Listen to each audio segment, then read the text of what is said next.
Finding those levels, too. Look at that four-punch combination. It's a masterclass right now from Shakur Stevenson. That's what you're seeing. A masterclass. And Shakur meeting them with straight left hand. Oh, and there's a knockdown scored with the left hand.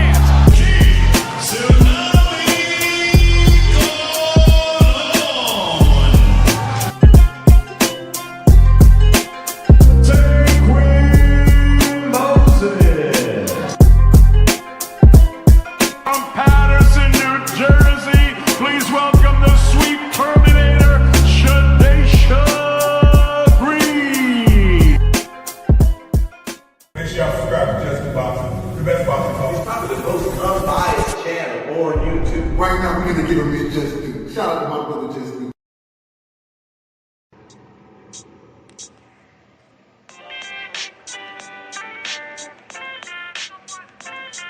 Yo, you know the deal. We back again. We never slacking. Word 'em up. Ladies and guys, whether if you drunk or you high, it's time to pay respects to the illest man alive. If you think you got a point, he'll shrink you down to size. And from there it's downhill like a slinky or a slide. Open your eyes, got a deep connection with the rise, so you might see them jump in whenever they go live. Peep it, this channel blowing up now, it's not a secret. With tons of exclusive interviews to listen to. Them other channels I hate, but yo, they missing clues. They start narratives, sip the goose and twist the truth. It don't take a rocket scientist to get the proof. Just click the live at 4 p.m. Eastern time. But when you chime in, make sure you keep it kind. But if cowards want to debate, then it's feasting time. My man Just Do shine, busy all the time. Grind 24/7, 365. Videos he might have 365. My rhyme's sick, they make you do a 365. You get a rich if you think you fit to survive. It's Just Do boxing, time to click the live. Ain't no beginners, if you soft, you ain't down to ride. I crush you, respect too, it's Just Do. He got the illest boxing show on the internet. The boy been a threat and he ain't even had dinner yet. Word 'em up. Yeah. You know what time it is.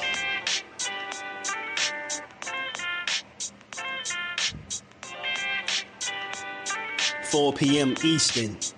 Click the link.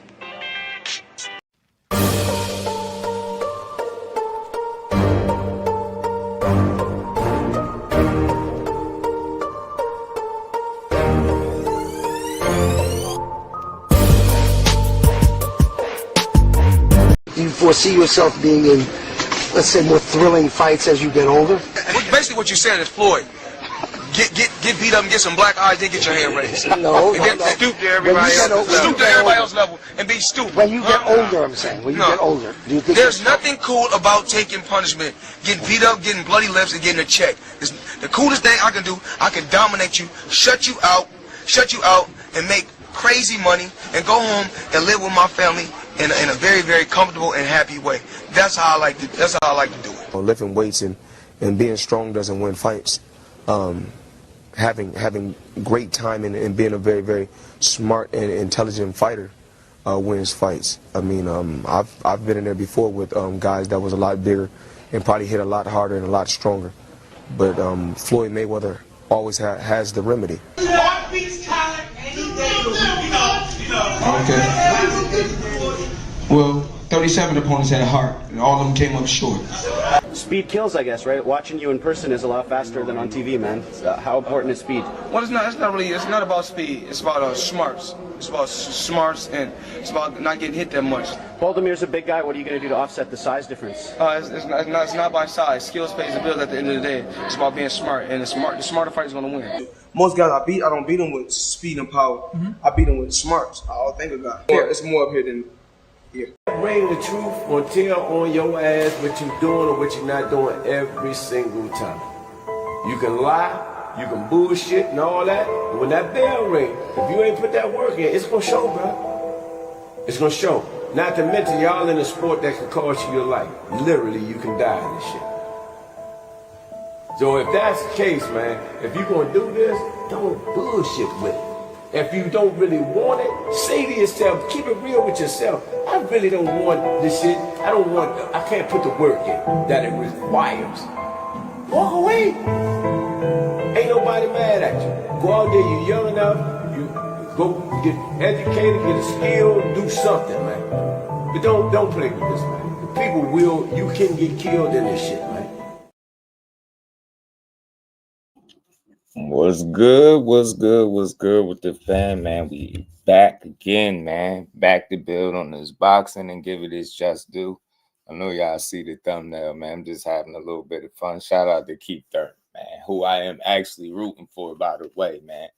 This is one of the last of the Mohicans, man. Our guy Keith one-time Thurman. Andre Ward called him two-time Thurman now, you know. We're going to cover that little, they had like a 40-minute interview with SOG. You know, he do the great work, man. He let Fundora and both him and Thurman speak. And it's only right. It's their fight week, man. This a meaningful fight, man. It's a dangerous fight for Thurman, man. Just being honest. He fighting the damn human slender man in Sebastian Fundora, right? This dude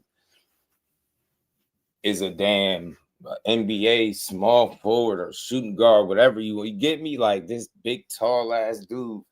He ain't want to play basketball. He said, I'm a fight at 154 pounds. My arm's going to be as long as the heavyweights. I'm going to be as tall as a damn NBA player, and I'm going to punch up people. He said, the hell with picking up that rock and doing crossovers and shit. Like, you know what I'm saying? He said, hell with that. I don't want I ain't trying to be posting up in the paint. None of that. I ain't trying to do none of that. He said, hell with all of that. I'm going to be 6'5", 6'6", you know what I'm saying, with a damn 80-inch reach or 80-plus inch reach. Fighting at 154 pounds, looking like I don't eat nothing but damn, you know, lettuce wraps and damn rice cakes. You get what I'm saying? Like, bro don't eat nothing. His ass look hungry, but he get in there and proceed to punch on you like nobody's business, man. He said, the hell with picking up that rock, man. I don't want to dribble a basketball. I don't want to dunk. I don't want to do none of that. I want to punch on people. You know what I'm saying? And this, you know, I think he made a good decision, man. He out here, he tall, long, slinky, linky, human, slender, man. And he going up against our guy Keith. I know some real ones out there that still rock with Keith, because I rock with Keith, man. He still only got that one loss to Manny Pacquiao, who's a legend, right? In his own right, a Hall of Famer, right? That's about it. Since then, I mean, he's had too many fights, but still only got the one loss. And, you know, I've been, you know, waiting to see, you know, who's going to be the guy to really test him and possibly put him in a position to lose again. And I think this is the fight, man. This is going to be a crazy fight for Keith. He's going to have to be on his P's and Q's. He's going to have a game plan.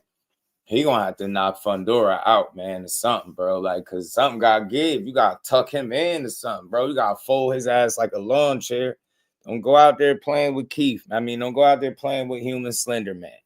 You know what I'm saying? You don't go out there acting like your hairline. Don't go out there fighting like your hairline, bro. We need one time in the building. Don't go out there fighting like, you know, my strength is in my head. And we know you cut the ponytail. I'm trying to let you make it, so don't go out there fighting like it's your hairline. You know what I'm saying? You get what I'm saying? Go get out there and show the young bucks a thing or two, man. Don't get crazy, bro. All right, Keith, man. Don't slip up. Don't play no games. You know what I'm saying? Get to it. Shout out to Keith, man. I know I had to have a little fun with the thumbnail though, but shout out to Keith, man. I am pulling for Keith in this particular fight. I like Fundora too. You know what I'm saying? But I know Keith is counted out. I know some people waiting for him to lose so they can say, see, I told you he wasn't that good. No, I think Keith the real deal, man. Been around here, vetting the game now. He's had fights above 47 before, so this ain't, you know, he had the Brock Jarvis fight. But this is going to be a much different test than what Brock ever could have provided. Fundora is an octopus, man. Octopus / slender man. He going to be in there punching like nobody's business. He disrespectful about it. He like to mix it up too. So it's like you got to pick your poison. He learning how to box from distance and be more disciplined behind the jab. And that's only bad news for the opposition. Big, tall, long, linky, should be at heavyweight somewhere fighting at 54, bro. He a human cheat code. Sebastian Fundora is a cheat code, a human cheat code, and he tough to deal with. And most people go in there against him, they're going to get their asses beat. You know what I'm saying? And that's just what it is. But Keith does have the boxing ability, the experience, and things like that. You know, power, they say, is the last thing to go. We see after his last fight, he still can crack. So I just think the game plan got to be to work the body and try to knock him out. I can't even be more clear than that. It got to be that for Keith Thurman. You got to go out there, you try to knock this dude head off, man, and do it in an intelligent manner, of course. But target the body. He got a lot of torso. He's a tall, long, slinky guy. I think Keith alluded to in one of the little clips I seen of him how people don't go to his body. He wants to see somebody, you know, he never seen somebody hit Fundora with a real good body shot. So can he be the first person to hit Fundora with a real good body shot? Can Fundora be the guy that not only hit Keith with a good body shot, but do more than have him doubled over or spitting the mouthpiece out? Can he actually drop Keith to the body, right? Because he be letting them punches fly and he get good leverage on his shots for somebody that's tall and as long as he is, right? So I like this matchup. I just hope we can get what we want out of it. You know what I mean? And I just hope it's a really good fight. I don't want to, if it's one-sided, the only way I want to see that if it's on Keith favor, but he need to show up, man. It's not going to be easy. Let me say what's good to the fam before we keep cooking, man. 704 Joe, my dog. What's good with it, bro? How you feeling? You know it. Lewis 4500, my dog. What's good with it? Joe Quinn, what's good with it, fam? Tay in the building, my dog. Marcus Specs in the building. What's good, fam? Blue Hustle, man, in the building. Boxing Bill Jordan, what's good with it, man? Motown, still roll one time. I'm still rolling with him. Shout out to Blunt Sports. You already know Blunt, my dog. Keith, let's go, Keith. Cameron, I'm rocking with Keith. Shout out to Blue in the building. What's good, my guy? I'm rocking with Keith. I just poked a little fun at him, know what I'm saying? I seen his picture somewhere, so I said I'm gonna make the thumbnail out of it. You know what I mean? I didn't actually edit the picture that way. It was already like that. But I said I'm gonna have some fun with it. You know what I mean? Keith knows what's up. We rock with Keith over here. You know, I know he could take a joke. Mike Brown, what it do, my guy? How you feeling, man? But, you know, yeah, now, like I said, though, we rocking with Keith Thurman. This is a tough uphill battle. It's as tall a mountain as you could have to climb, literally, in the sport of boxing. This dude is just a rare occurrence at 154 pounds. He's unlike any other fighter that's there. Nobody has his physical dimensions with the height and the length, right? And nobody, you get what I'm saying? Nobody could possess exactly what he possessed, right? It's hard to prepare or possibly even train and get sparring for guys like this, right? So Keith said he'd been sparring with some big guys. He said he'd been sparring with some heavyweights. So I'm hopeful that can help him in this fight because he's gonna need it. He's gonna need all the help he can get, man. But I am one of those people that do believe like that time that he had off where people like hold it against him. I don't think it was bad for him. I think the time off could have been good for him because I think anytime you beat your body up the way these fighters have to beat their body up, and they do this stuff from a very young age until adults, right? And with all those fights and training camps, and I think you get to a point where sometimes you wear down and you be needing that that recovery time. And, you know, for him, he's had ample amounts of it, right? But I think it's done him some good. And I hope I'm right about that. I hope that shows up in the fight as well, because it's not going to be easy. Like, I can't stress that enough. This is going to be one of the toughest fights that he could possibly be in and accept. And before people get to dissing, shout out to OP, my guy. What's good with it, Brody? How you feeling? Before people get to dissing him, like, and, you know, I'm just joking. Of course, I got to say that about the hairline. I rock with Keith. But, man, you got to respect what he's doing. He let your Keith, what is Keith, 36, 37? 37, I think. Like, get me. This ain't gonna be easy. Man, hope he prepared. Hope he in tip-top shape. I hope he had one of the best training camps he could have had as a fighter and at the stage he had in his career. But let's be honest about this, man. This could go bad or this can go good. You know, Keith, like I said, you know, he can handle himself in there. He always been able to fight. Never seen nobody just go in there and do nothing crazy to keep dominate him and make him look bad. But this is a fight, given the circumstances and the timing of it, where it could be one of them. I'm just being honest. I ain't saying it is, but it could very well turn into that kind of fight. I don't want to see Keith out there fighting for his life, man. I need to see a effective game plan. You got a game plan for this damn octopus. You get me? Like, you know what I mean? Like I keep saying, human slender man, bro. He gonna be throwing punches from everywhere. And he had the audacity.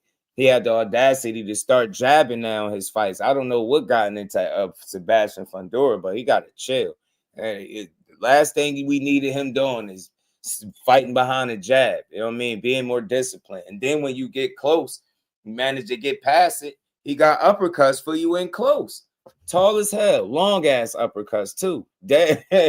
You join he'll rock your head back, everything. I'm telling you, Fundora.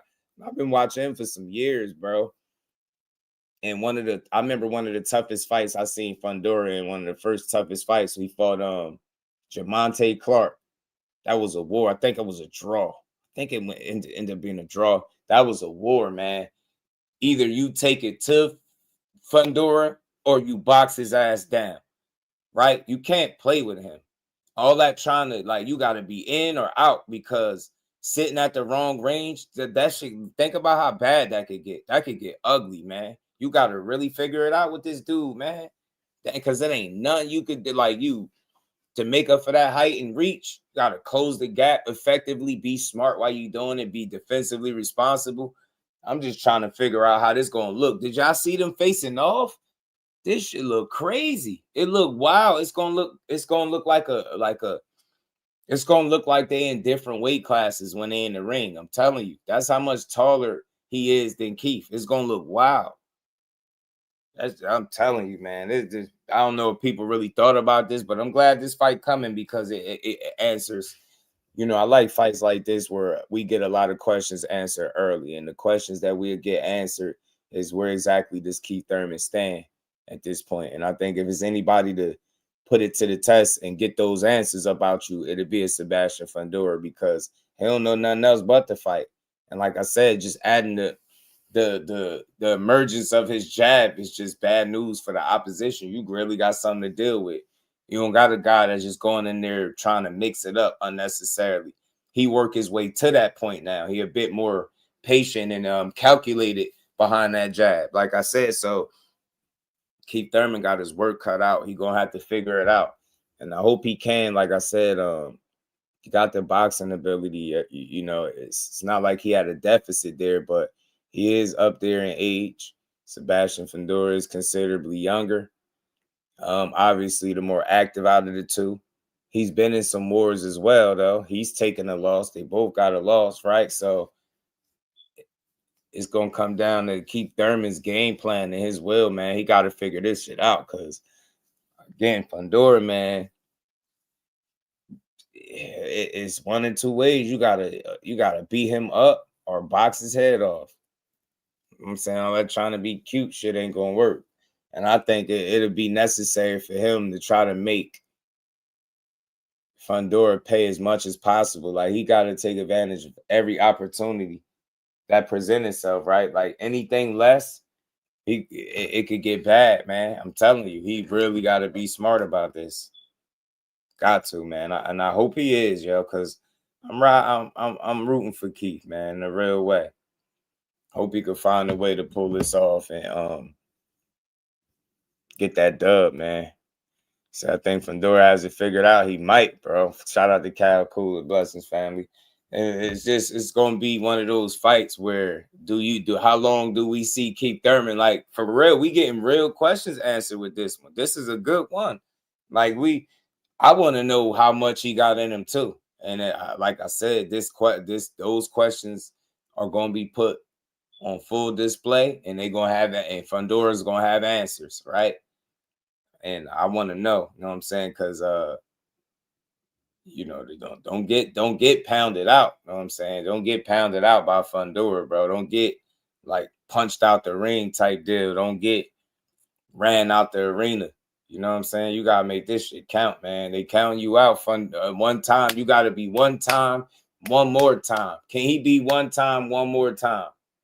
And then that'll make him 2 times, right? Like Andre Ward was calling him, but can he be one time, one more time on this night? Because he gonna need it this weekend, bro.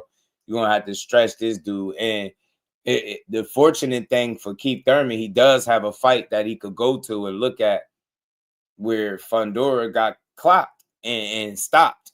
So it can happen. I don't think Mendoza's a bigger puncher than Keith, right? I don't think he's any bigger puncher than Keith. I just think Keith got to use that athleticism, his feet, right? And that experience, bro, to come up with a game plan to box this dude and figure it out till you create that kill shot. And when you see it, you got to take him out. Because I think the longer the fight goes, the tougher it gets. You know what I'm saying? With this big, long, tall dude. So I hope Keith can figure it out early. I really do, man. I'm telling you. I want to see it. I hope he figure it out, man. My bad.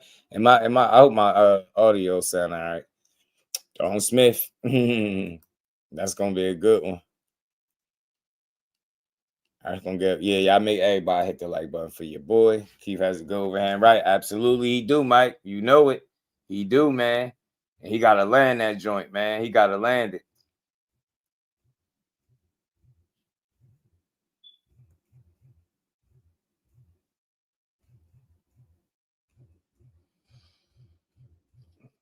I'm just hopeful, man. I'm hopeful, man, because I know what Fundora can do, man. That dude could wreck you. Shout out to MLC. He could make things real ugly in there, man. You see how he did.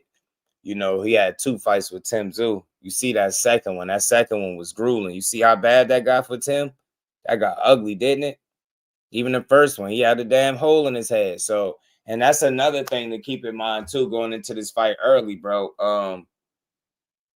He got to be mindful and aware and cautious of them elbows coming in, bro. You got to be worried about them elbows coming in. Man, you do not want to run into one of them katana blades, bro. Have your shit leaking like Tim Tszyu's, bro, right? So you got to avoid getting elbowed. You got to avoid being on the wrong side of a jab and getting caught with anything uppercuts when you try to cut the gap, because he's really good at that. And like I said, man, for him to be so tall and long, he surprisingly get better leverage on anybody that I've seen that's considered to be a tall, long guy. And he's the tallest of them, right? You know what I'm saying? He's a freak at 154. How he's able to make that weight is beyond me, but I get it, man. I get it. He trying to dominate down there, but Keith said he ready for this, man. Like I said, they sat down with Andre Ward. He had a good sit down with SOG where they talked about this upcoming fight, man. We're gonna get into some of that, but I had to set the table. He gonna have to catch Fundora with something he don't see and try to stay away from the end of his punches, man. You know what I mean? Avoid fighting, avoid being caught out there fighting at the wrong range consistently. Like that's where it get ugly. Cause you just be at the mercy of the fighter. So you gotta find a sweet spot, so to speak, in there where you know you could limit what he's able to do. You get what I'm saying? That's wild. He got to, though. Keith is gonna have to catch him in between shots. Yeah, man. I agree. That's the best bet. You'll catch him with something he don't see coming, similar to how Mendoza caught him. Remember how Mendoza caught him? I seen the Boxing Boys clip. For sure, Tay said Fundora getting laid out early. We're gonna see beats. I wouldn't mind, you know what I mean? Thurman slower now. Fundora going to hit him like Street Fighter does. King One was good. I think Thurman's still decent with his speed. I don't think his speed is bad. My thing is, though, how good is his conditioning? Because that's important for me. How good is his conditioning at like 37 years old, right? How good is his conditioning going to be? Get me? Because Fundora can push you. He can push you, right? And how good of a training camp. Like, he need to be in really good shape. I'm telling you, bro. Fighters are able to do some amazing things when they come in the right kind of shape, right kind of discipline and focus. You see something. You can see something special, man.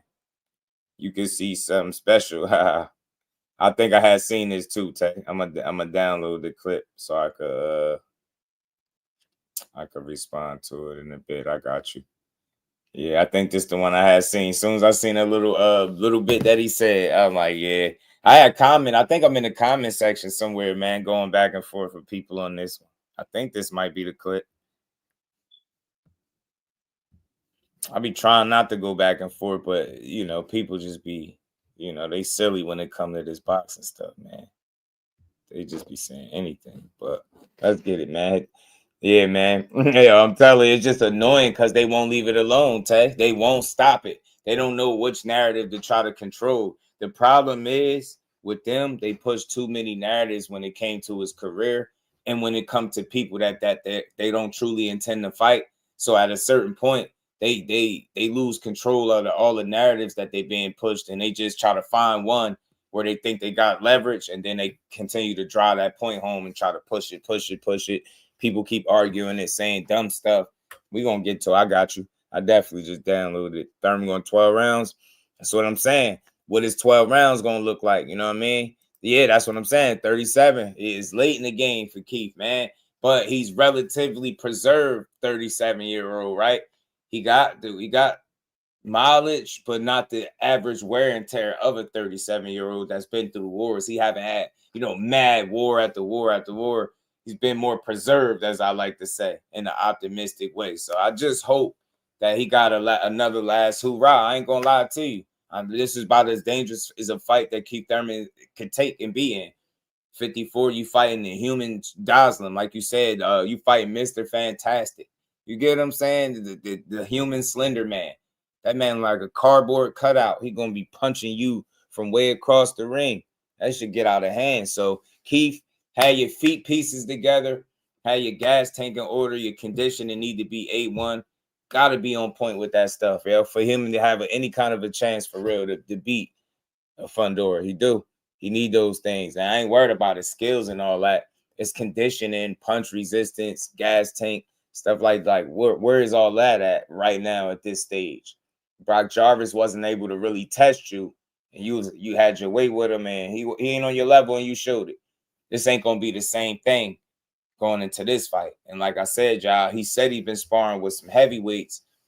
I wonder how effective, you know, will that allow him to be come fight night, sparring with heavyweights. Like I know it's hard to duplicate this guy. Somebody mentioned Michael Fox earlier. A second ago, I seen somebody mention Michael Fox. Shout out to ETB, everything boxing. What's good, bro? How you feeling? The hardest fight was with his braids. I'm telling you, man, he was different with them braids, wasn't he? Think about Keith. You know how to get out of the kitchen. Yeah, he got them feet. He got good feet. He still got them. That's why I say that. I know he still has. I just want to. I would like for like to know that his condition is up to par in A1, right? Because I think that's where the battle is going to be at too. You know what I'm saying? I think you get pushed for sure with Fundora, and you're going to have to, I think, be changing levels, presenting a moving target. Can't be stationary, standing right in front of that dude, or he going to eat. You get me? You got to make things a little tricky for him, and I just hope he got a game plan that could make this a really good, interesting, entertaining fight. I'd love to see Keith get his hand raised and be a champion again. That'd be dope. Set up a big fight for him moving forward. You know what I'm saying? That'll make 154 real interesting if these titles was to change hands. But I'm going to be honest with y'all. Man, it's going to be hard. It's going to be hard, man. It's going to be hard. You stupid, bro. Educated Jab was good with the Fab Cow. Stupid, bro. Hope you don't throw a shoulder like you did when he fought Danny Garcia. Hell nah, we can't have that. Tay. We need to keep that as close to 100% as one could get, bro. You feel me? Cal is a fool, bro. Yeah, you know. So I want to see him be focused, bro. He lock in, be healthy, execute, man. Understand what you got in front of you and try to beat his ass, man. Got to, yo. You gotta, as long as he know what he got in front of him. That's why I say I'm about to pull this interview up so we can get to this and see what they had to say in regards to fighting each other, right? Like where their heads is at going into this big fight. It's a big fight for both. You know what I'm saying? I think this would be possibly the biggest name Fundora got on his resume. So I know he's win this fight. He can beat Keith Thurman. That's saying something, right? Even at this stage, because he only lost once. So, you know, it's going to be a fair fight, but it's going to be a tough-ass fight, and Keith going to be fighting for his life out there. As long as he don't go out there fighting like his hairline, we good. Fight like you got your braids. We need Keith fight. Keith need to go out there and fight like he got his ponytail. Samuel, what's good with it? You hear me? Like he still got the straight backs, the braids, bro. You gotta go out there and kick up on this young pup, man. That's why I like when Keith be talking his talk, man. Let's see what he had to say in this interview, though. Let's see how confident Keith sounding, you know, with it being fight week, heading into this fight, man, with the towering Inferno. That name says enough, towering Inferno. Like, bro, tall as hell, long as hell, and he bringing all smoke like a damn octopus.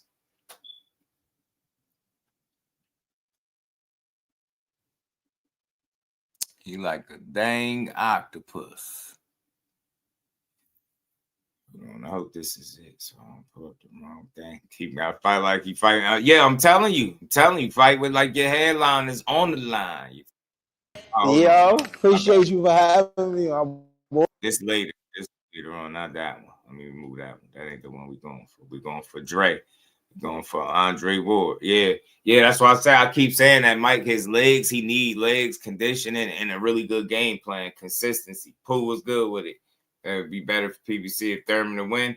Absolutely. I mean, look, yeah, man. I love to see Keith pull it off, man. I just want to see it for him, man. I mean, do we got one more, you know, show out type performance in him? Do we have it? Do we got one more in him?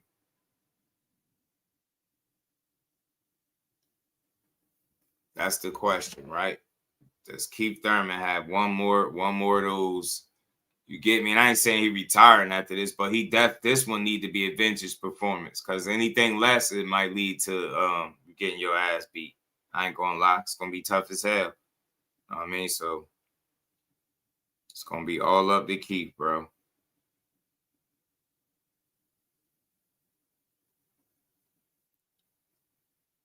Best believe it, and I don't want to hear nothing. Hold on, y'all. Let me get this for y'all.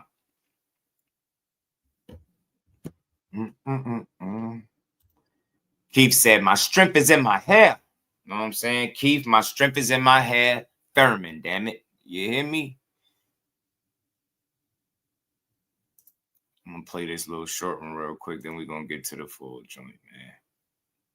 Keith do what Beaver did. World champ Sebastian Fundora is tower. Shout out to my dog. What's good, brother? It's making it seem like it's happening now. Oh man, just get this out of here. My bad, y'all. Get out of here. That was Lion Crying Ryan. Do you have Lara beating Ramos next? That's gonna be a tough ass fight for Lara, man. Lara, OG in the game. I think Lara be getting ready to hang. He might be ready to hang it up. Keep gonna do him like Brian Mendoza. He got to. With my man Andre Ward. We two Hall of Famers are bring. You get me? You got to, G. You got to do him like he did Brian Mendoza, man. I mean, Brian Mendoza. He need to do his best reenactment of what Brian Mendoza did. Keep Thurman style. You know what I'm saying? You got to do it one time Thurman style. That's all we need, Keith. Shout out to Andre Ward and Roy Jones Jr., man, two Hall of Famers. On the Hall of Game. We have they had a great card. Fighters on here, y'all, so we're going to break this down. March 28th at the MGM Grand Garden Arena. Man, there's been so many great fights in this arena in Las Vegas on PBC, pay-per-view on Prime Video. We have Sebastian the Towering Inferno Fundora, who stands 6'5.5" with an 80-inch reach against the always fun to watch former world champion Keith one-time Thurman, who has fought only 2 times in the last 5 years. One fighter is young. 2 times in the last 5 years, y'all. Is that good or bad? It remains to be seen. It could mean we got to preserve Keith Thurman, or we got to old Keith Thurman with miles and wear and tear, right? We're going to find out. He's red hot. You got another fighter who's older, but has a lot of experience in the game. He's extremely hungry to be back. Great stage, great opportunity, great moment for both fighters. I'm excited to talk to both these guys today, Roy. Me too. Today, my guest is Yeah, a you gotta be former two-time. unified You feel me, welterweight champion. Sometimes he's an orator. Sometimes he's a philosopher. It's not Keith one-time Thurman anymore. I think it's Keith two-time Thurman now because it's the second run for Keith Thurman. He's bringing this thing back around after a long layoff. He says he's fresh. He's feeling as good as ever. I want to welcome to the show Keith Thurman. Brother, thank you for taking some time to be on the show with us today. What's good, champ? What's good, man? Happy to be here. This is the second training Shout out to camp one for time. Fundora. You know, one training camp is hard enough. Tell me about the second go round. He had an injury the first time around. What did you do when you heard about the injury? What have you done since that time period? And then how's this second training That's camp? my year too. Man, I did everything you ain't supposed to do, man. I took my daughter out Come to on, ice man. cream daily. I was like, hey, girl, you want ice cream? It was rhetorical. I bought her one scoop. I got myself 3 scoops. You feel me? I was Me just too. I'm definitely emotionally eating, you know, and 100%. it just Overhand. this was a very big disappointment to end off 2025, right? I mean, I felt like we was getting the ball rolling. I thought 2025 was my comeback year, and the fight was scheduled October 25th. A month later was my birthday, and then the following month was Christmas. So to not get that check and to enjoy that downtime with family, you know, on an up note, you know, it was a little depressing, man. But at the end of the day, time heals all wounds. We got past 2025. We flipped over into the new calendar year, 2026. Of course, I just got all that negative mindset off of me. I started getting back into my positive thoughts, optimism. And I knew that this is what they wanted. This is what Fundora's team wanted. This is what PBC wanted. And, the fans want this fight. So I knew I just had to hold my position like on a chessboard. You know what I'm saying? Sometimes you got to not really move your pieces once you got them where they need to be. And you just got to wait to strike. And we're right down to the deadline once again. I'm good. He seems to be good. We ain't get no phone calls, baby. And it looks like this fight is going down, and I'm looking forward to it. Now, real quick, I just want to stop it. Shout out to Joe, man. What's good with it? Y'all hit the like button. Let's roll, man. I want to point out something, man. Remember, I was having a conversation about Keith Thurman in the previous stream, y'all, and somebody was arguing and going back and forth about how he be inactive and how they not trying to hear that. He been injured for this long. And I'm like, yo, you have no idea what you speaking about. Like, you make it seem like he chose to be hurt and inactive. And then you just heard him right there. He thought this fight, he was supposed to get it back in October. What was like October 25th. You know, he could have went on a high note with a check into the holidays with the family. But to not be able to fight thinking that it was depressing for him. You telling me that's he enjoying time off? He chose. You get what I'm saying? This man telling you it's depressing for him. Stuff like that. People will just keep listening to the interview. It'll go right over your head. Telling you because he wasn't able to fight, he was in depression mode. That shit is real, especially with these athletes. That's how they eat. You can't eat. Now you got to go into the holidays spending money and you ain't even get to, you know what I mean? Go out on a high note like you wanted to.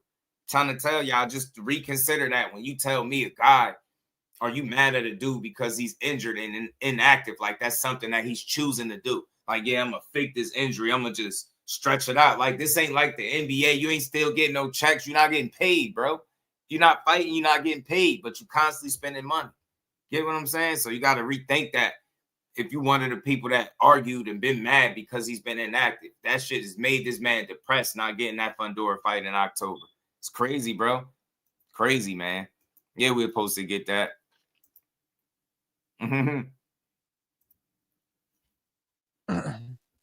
Yeah, I know you're probably holding your breath, man, when you see your manager call in or your team call in. You know, you don't want to repeat of what happened the first training camp, but people don't understand what that feels like. When you're in training camp, every day is a battle with yourself. You're pushing through physically. You're taking your body physically past Professor. Shout out to the professor. Points of extreme, daily, 2-3 times a day. But you also spending money.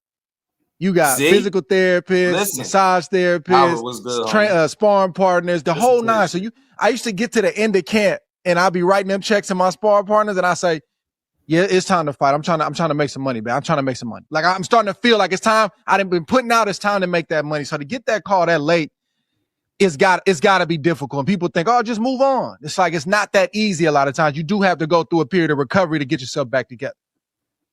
Yeah, I mean, unfortunately, like I said, man, I kind of was emotionally eating, and after I had to check myself in December before the new year. You know what I mean? I had to check myself. I went on a nice little 21-day raw food diet. That's something I like to do to myself like once or twice a year. Go 3 weeks of just eating raw foods, nothing cooked, fruits, berries, nuts, vegetables. The only thing I give myself sometimes like almond butter. I don't even know the process of that, if it's roasted or whatever. I give myself almond butter. I snack on that and different things. But yeah, so I had to check myself in December. Then I had to really get right in January. And I just had, we just got to count our blessings sometimes, man. Luckily I was the one who was not injured. And listen to what he's Let's be speaking real. on. Like you said, we put out a lot of money, we put out a lot of effort, we have all Listen these to this. therapists. But what I This gotta is tell people, Jules man, right is here. like, I See, beat look. myself up so nobody can beat me up, right?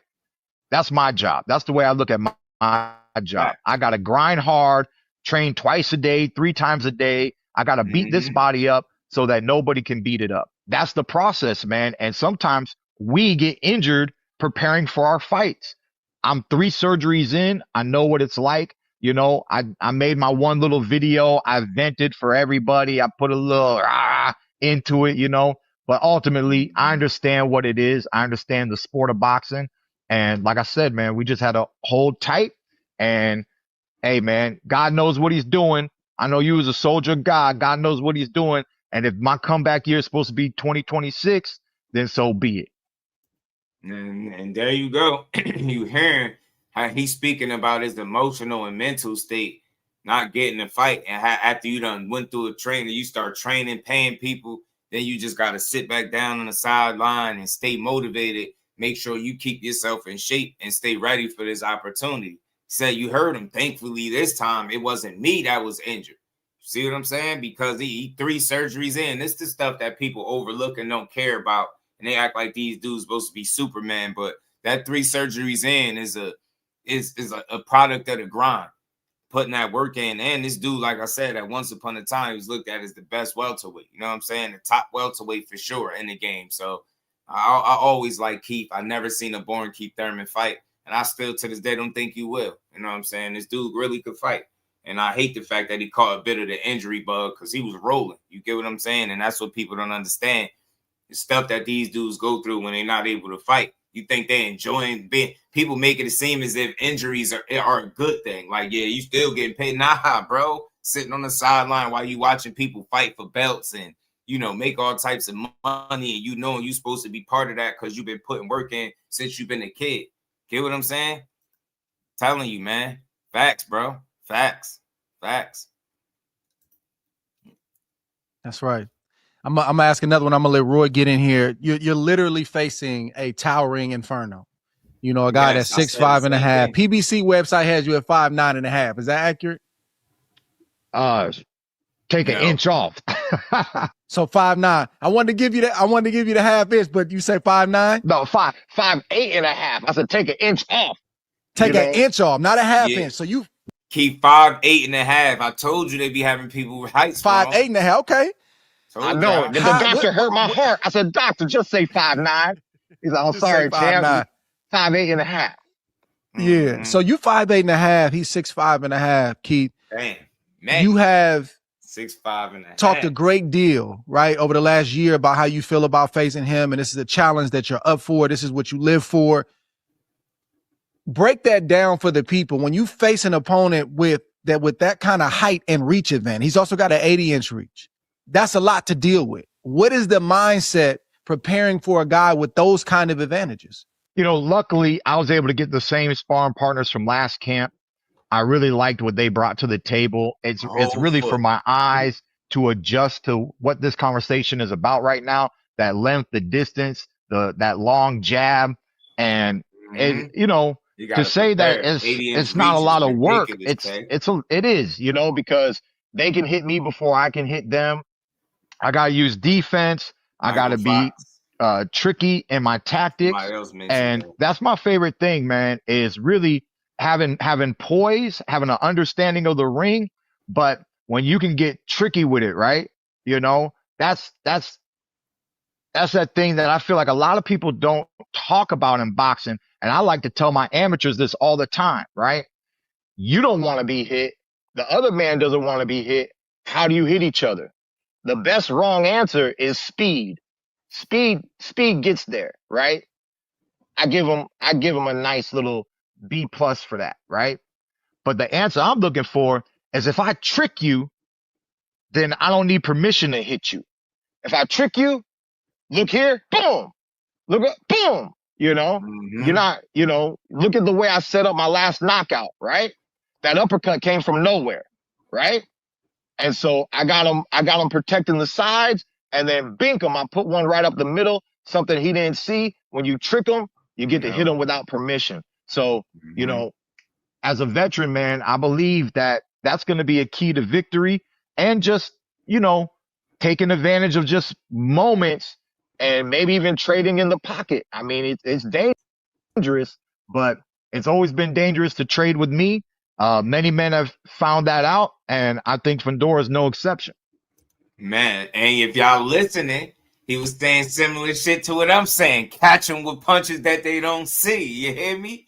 He already know what he got to do. You got to, you know what I mean? If you don't see it, dang. That's what you got to do, Keith. That's why I love to hear him talk, because you start to hear just how intelligent this dude is. Some people think he just be trash talking, but nah.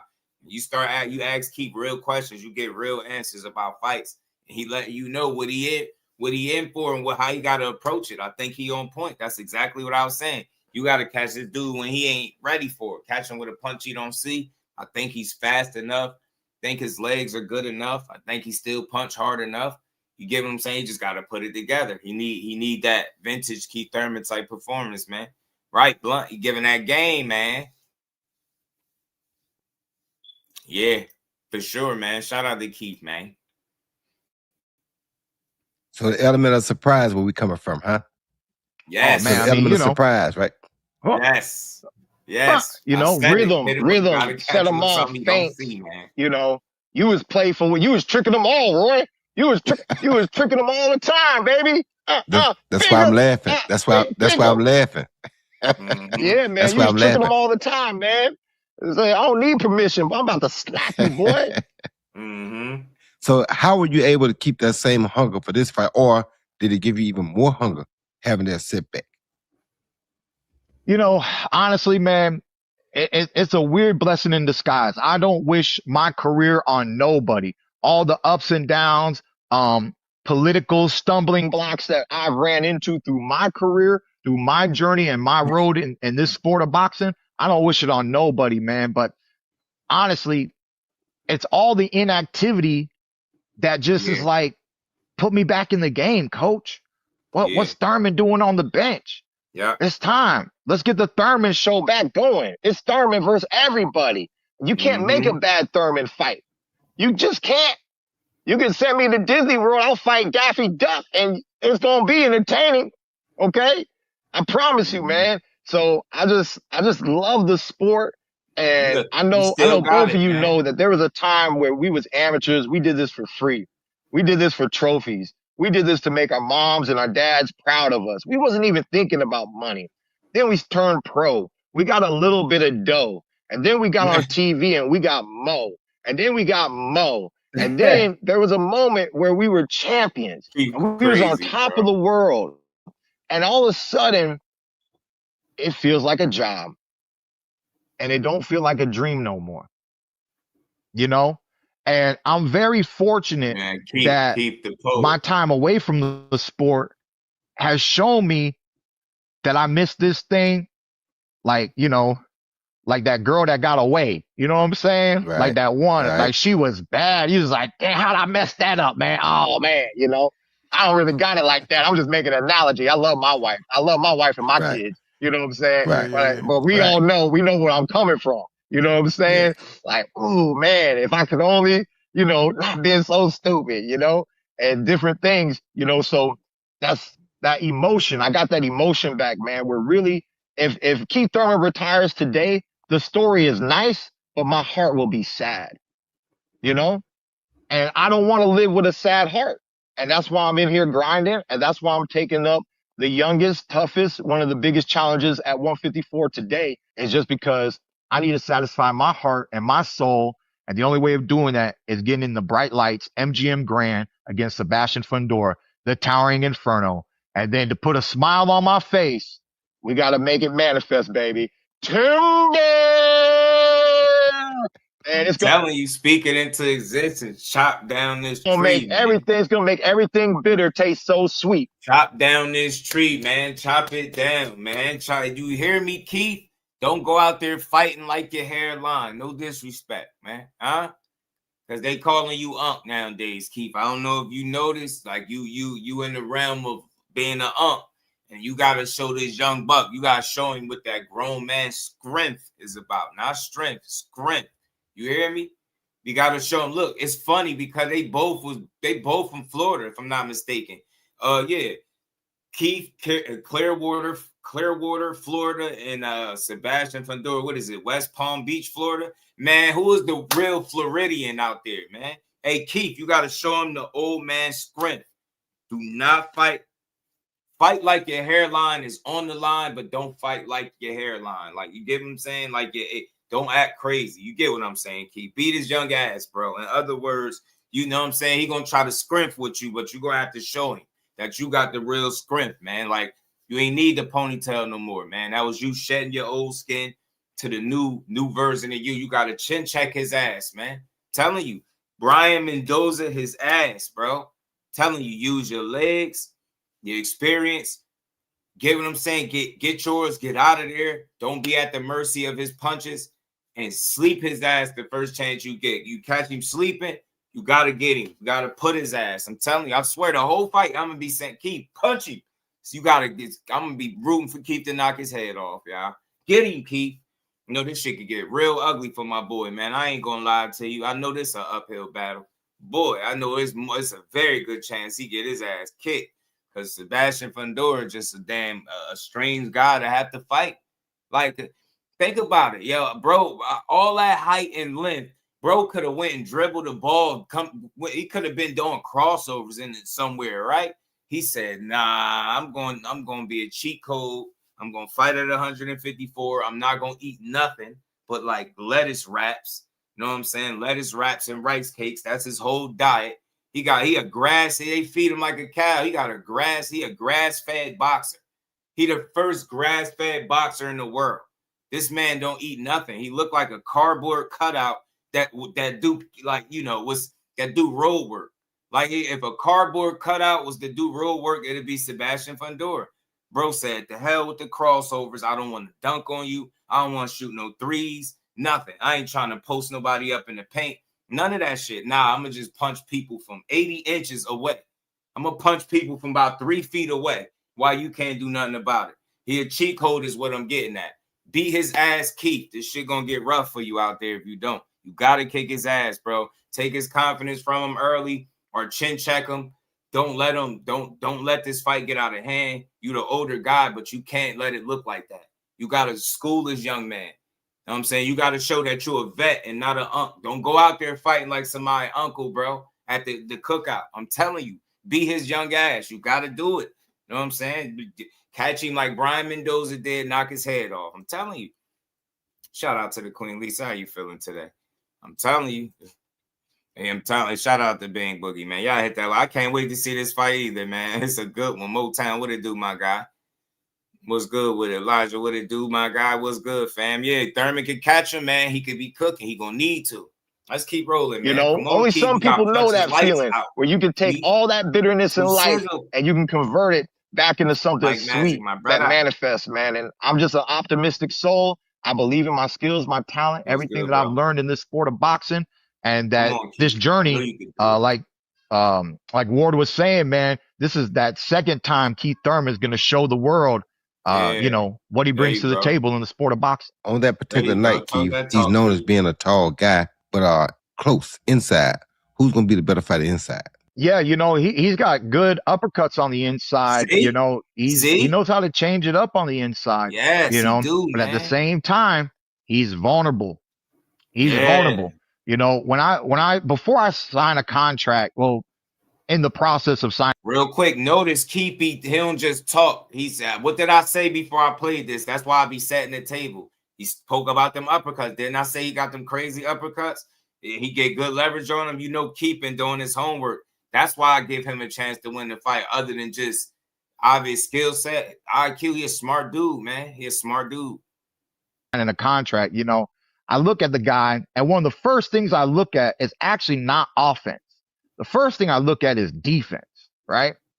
So I look at how many times is this guy getting hit by the people he's fighting? Does he get touched, or is he really hard to touch? And on a certain level, you know, besides, you know, the way he was able to keep Tim Tszyu away on the first fight, because in the second fight, Tim Tszyu actually did land some punches, but he still quit. And Fundora still kind of dominated. But he took more punches in the second fight than he did the first fight. And everybody else he fought, Erickson Lubin and all these other people I saw on film, he's getting touched by everybody. So his defense is not a 10, you know, it's not a 10. His offense is a form of his defense. That's what they say. When they declare somebody a volume puncher, that means that his volume is really a problem. And he's breaking people down with the volume and overwhelming them and things of that nature. You know, I've never been notorious for volume. I have a good punch count, but not notorious for volume. When I was going to fight Sean Porter, I knew Sean Porter was going to throw more punches than me. I had to be more precise than him, and I had to nullify his offense with my defense. That's what defense does. It nullifies offense. My bro, okay? And so I'm going to have to use those skills, those tactics, and I'm going to have to be sharper and make statements each and every round, you know, to get that highlight reel, as I like to call it. When the highlights are done, boom, you see Thurman landing punches, bing, bing, boom, you know, and then that should lean towards me winning the rounds. And ultimately, you know, if I can really hit him and hurt him, we're going to have to get the man out of there. Yeah, I ain't gonna lie, bro. I could listen to Keith Thurman talk boxing, because if you really listening, he's coming from an educated place. He do some studying. He clearly be paying attention to what Fundora does well. He know it. And it sounds like he has a real ideal on what it is that he needs to do in order to win. Because I think if he is to be successful, it's going to be doing the things that he's speaking about in this interview. Right. But the question is, right, knowing what you need to do and physically being capable of doing it are two different things. And I'm not saying he ain't capable, but I know that's the question that people have. Is he capable of putting together that kind of performance at this stage in his career, about 37, against a guy that's dangerous, right? But hearing him talk like this, I know he's going to at least attempt to do so. You know what I'm saying? And if he loses his fight, it's just going to be because Fundora was better than him and the better man. And it's just going to be what it is. I could live with that. Flossie, what it do, my guy? How you feeling? Shout out to everybody in the building. Y'all hit the like button. We're going to keep rolling, y'all. Yeah, it is. Man, it sounds like the mind game is very important, man. The IQ, especially He's at 37. Man. He's a smart dude, man. Finding ways to lay traps and use, you know, the younger fighters' eagerness against him. But I want to ask you about this video, is, man. We did this when we interviewed you before, man. Tell me about the epic viral video that you had when, you know, you guys were doing the first press conference and you were breaking down how you thought the fight was going to go. And they were talking about naturally, which, you know, reporters are going to do. They're talking about the height and the reach. And you said, but y'all are forgetting one thing, the power. And you said, when he gets hit with that shot, you said, boom. When he get hit with that first shot, it's going to be alert, alert, warning, warning, danger, danger. What's your mindset as you talking about that fight, bro? Because you meant every word of it. You know, like you said, man, see, we are warriors. Only those who have gone to war understand certain things that other human beings don't understand. right? Everybody else, everybody who's really been to war or been in the Be that fire, guy. UFC, I don't care what form of combat you've done. There is an experience of being able to clash with another man on a battlefield, right? No matter what type of battlefield that is. So it's all psychology. At the end of the day, what I was talking about was pure psychology. And this goes back to one of the world famous quotes from Iron Mike himself. Everybody got a game plan until they get hit, right? Now. That's what it is. Crack his ass, Keith. Keep letting you know, no stationary targets, man. Come prepared, man. Have a full tank of gas with something in the reserve, Keith. Telling you. Because if this shit got to go the distance, you got to have the legs in the conditioning for it. If you're trying to make it a shorter night, you still going to need the legs to do that, to set up the kill shot. Come on, Keith. I'm rocking with you. I'm telling everybody right now, I know full well that, Fundora is the favorite and rightfully so. But I like Keith.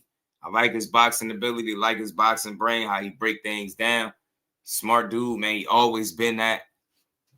I would love to see him be able to get his hand raised and just get a chance to be back at the top because, again, he ain't, and it wasn't like he in this position because people was beating his ass and he just so happened to be hanging on. He got a bit of that injury bug and that sidelined him, and I just hate to see that. So I would love to see him get another chance to run the table again. You know what I'm saying? Make a good run. And it got to start with this dude, though. You know what I'm saying? Boxing Dad, man, yo, what's good with it, family? Yeah, one time could definitely talk. Got to get the gab, but more importantly, why I like hearing him talk outside of the little trash talk, because he actually has substance in the things that he say that when it pertains to boxing. He don't just, you get what I'm saying, say the prototypical stuff. He don't give you politically correct answers when you ask him boxing questions. He gave you realistic breakdowns. That's why Andre Ward even went back to one of the breakdowns that he had previously about how the fight gonna go, because it's entertaining and he meant everything he said.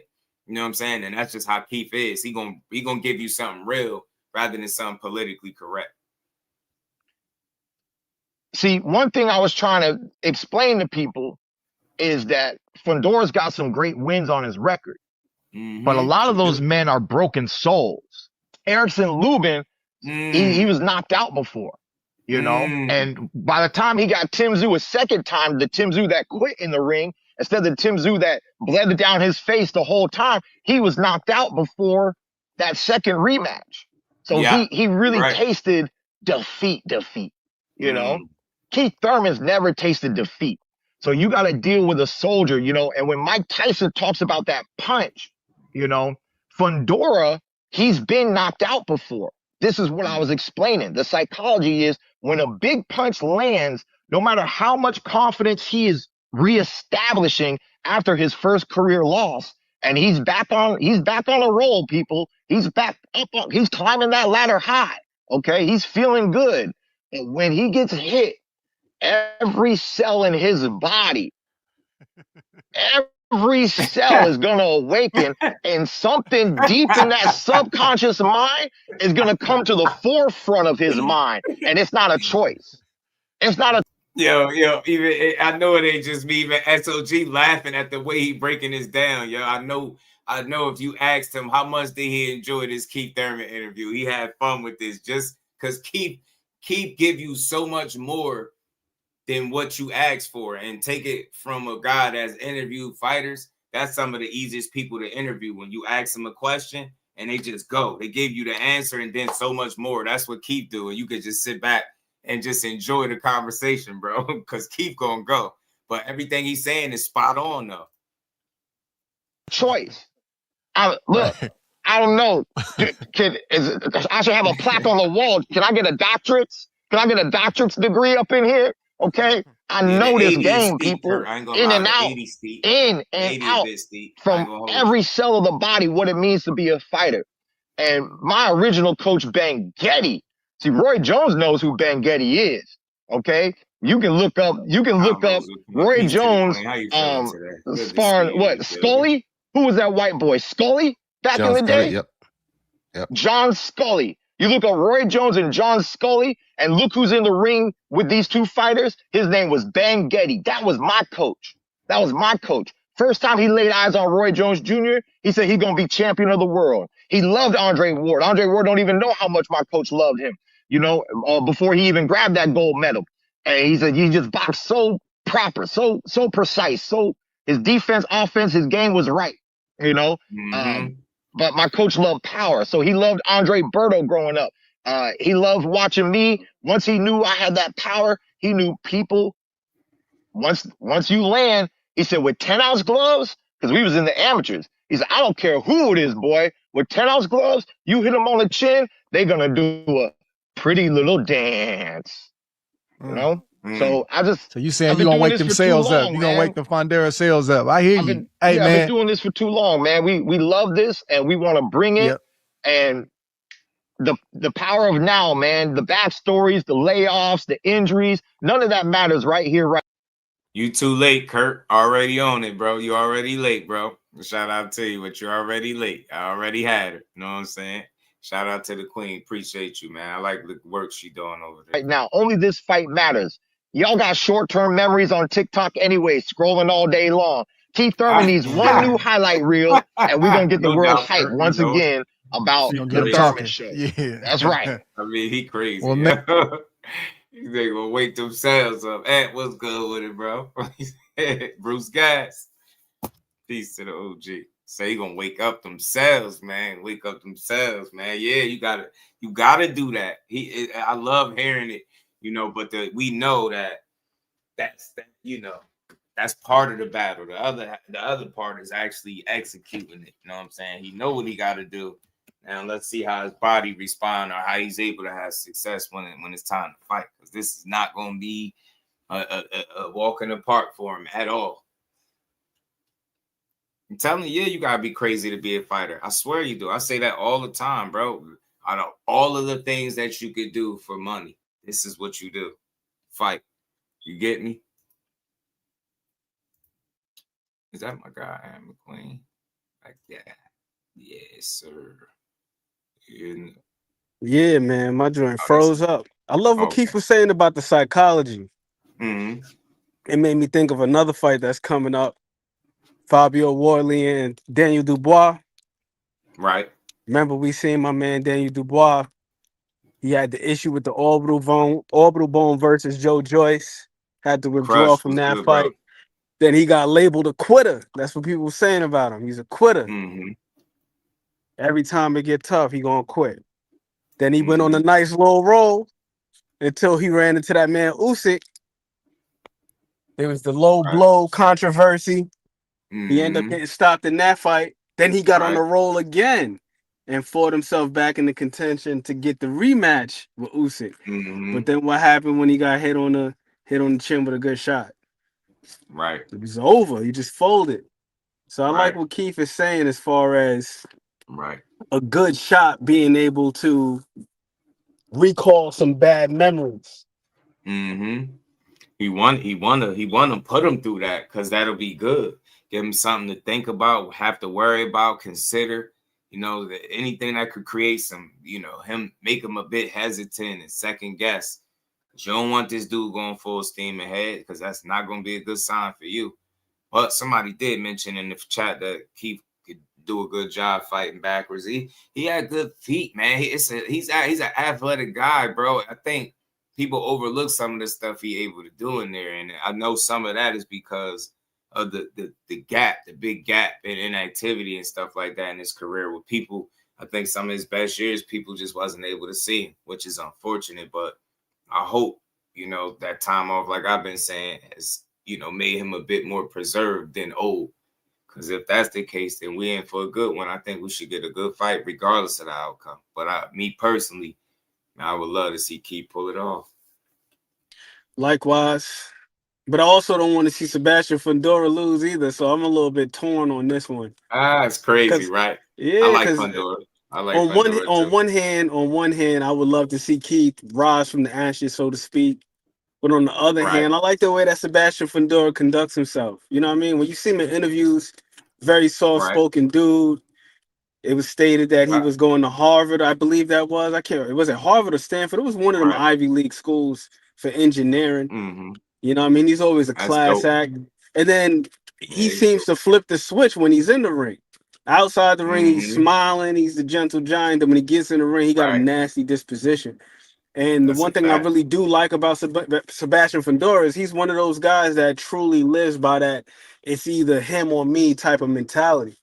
Like, he's not afraid to mix it up. And honestly, I think it's quite astonishing that he still fights the way he does, considering like what Keith alluded to, you know, the Sebastian, as I said, Sebastian, the Lubin fight. Erickson Lubin fight, he got dropped in that fight, and he was hurt pretty damn bad. Shook it off, got up, and he was able to fight, get the stoppage. Then the Mendoza fight. It was good, bro. Got knocked out in that one. Couldn't continue.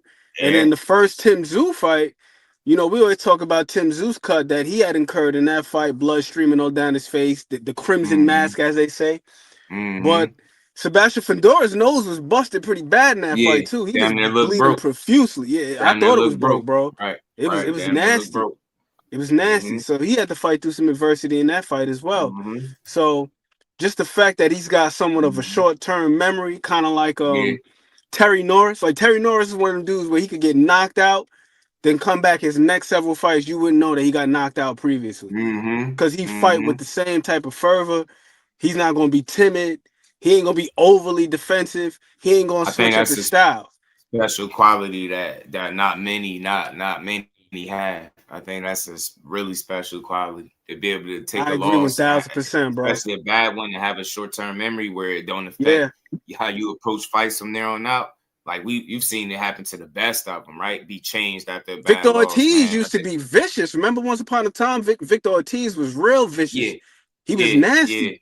Then it seemed like once he started losing, he had you know, cultivated a little bit of a quit. No disrespect to him, but it seemed like once things got a little it starts once it got a little dicey. Like, it was crazy. It happened all in one fight. It was wild. Like the Mike Donna fight, you would have thought he wasn't having no success. This dude, you start getting handed your ass handed to you. I can't get beat up like this. Like, bro, what? You was beating his ass in there.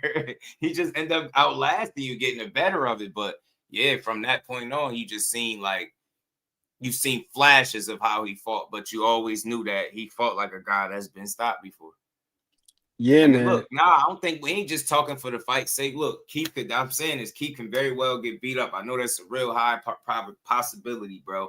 But, you know, there still is a fight. And if he's able to be successful in the areas that I've spoken on and that he's alluded to, then he can very well pull off a win. You get what I'm saying? Fundora is a guy that has lost, is a guy that has been knocked out. So it can happen. They both dealing with just one loss. You get what I'm saying? So it can happen. You know what I mean? I'm being extremely optimistic because I'm rocking with Keith, and there's nothing against Fundora. But, you know, I ain't going to be sad either way, you know, because I like Fundora as a champion. I think he legit. Butcher was good with it. They're going to let him speak. He spoke in the second half. Facts. So I like this. Facts, Spencer. When the ref started to fight, he still wanted to fight. Like, some people just don't got that quit in them. They don't. Let's keep going, man. This is pretty good, man. Let's keep rolling. Keith almost out of there. Man, brother, we appreciate you, man. We know it's not easy doing these interviews, man. In the middle of training camp, it won't be long. March 28th, MGM Grand Garden Arena, PBC pay-per-view, Prime Video, brother. You back in the spotlight. Handle your business, man. Thanks again for the time on the Hall of Game. One love. I'm off to the gym. Thank you. Take care, fellas. Handle your business. Could be too much. Conor, Benn is back April 11th. Some people are complaining about the Prograis pick as an opponent. Why they're not giving him credit for fighting a guy like Regis Prograis? I'm gonna tell you exactly why. He left Eddie Hearn and he went to Zuffa. Everybody's hearing the rumors saying $15 million. So $15 million equates to you're fighting a big name. That's why. When you're paying a guy $15 million, you didn't expect to hear Regis Prograis, even though he's a former champion. And guess what? Regis is still dangerous, still a big puncher. All the fighters that might be throwing shots at Conor for taking this fight will do exactly the same thing. And we're going to see what's going to happen on April 11th. Check it out. We partnered with DraftKings Sportsbook to give you guys an incredible new offer. Place a $5 bet and get $200 in bonus bets instantly. The crown is yours. But make sure you use the promo code ATS Fights. DraftKings has something for every sports fan. So what you waiting for? Download the DraftKings Sportsbook app right now. And don't forget, use our promo code ATS Fight. To another episode of the Hall of Game. There's a big fight card March 28th at the MGM Grand Garden Arena on PBC pay-per-view on Prime Video. And we have what's crazy is he stood on the chair and still wasn't that much taller than Fundora. Is wild to me. That shit fight is the crazy. Reigning WBC Super Welterweight Champion Sebastian the Towering Inferno Fundora. Brother, thank you for taking some time to come on the Hall of Game today. Thank you for having me. Thank you for having me. Man, how are you feeling, man? This is the second time around. You had the injury leading into the first fight, as the fight was very, very close. I think it was less than 2 weeks away or somewhere around 2 weeks away. This is the second time around. How's this second training camp been for you? Teaching language arts. You know, we just continued from the first one with a hand injury, you know, slow some things down, but we continued to train, recover at the same time. But, you know, we couldn't have stopped training because, as you know as well, as a former world champion, as one of the top fighters in the world, we just can't stop. You know, once you're in that world, you know, you can't get out of it. And if you get out of it, it's hard to come back in. Your sister is the undisputed flyweight champion, and she just defended her titles on Saturday night. How does that motivate you when you see your sister go before you go and she gets it done and she puts on for the family name? It's very motivating. It's very motivating, you know, watching her defend her titles and win in spectacular fashion. Watching her put in her work in the gym, it just motivates me for my fight and to represent the family as well. Man, I love how close, you know, you and your sister are. I mean, you guys are really close. You know, sometimes you see boxing families and, you know, the fighters, they're around each other, but that love and that passion, like I can see her when you fight, she's like trying to fight for you. And it's the same thing when she fights. I can see you trying to fight for her. How did you guys like develop that relationship and how has, you know, boxing sort of been that glue for you guys? It's like any other sibling bonding, you know, it just, we grew up with each other. We went to the tournaments together.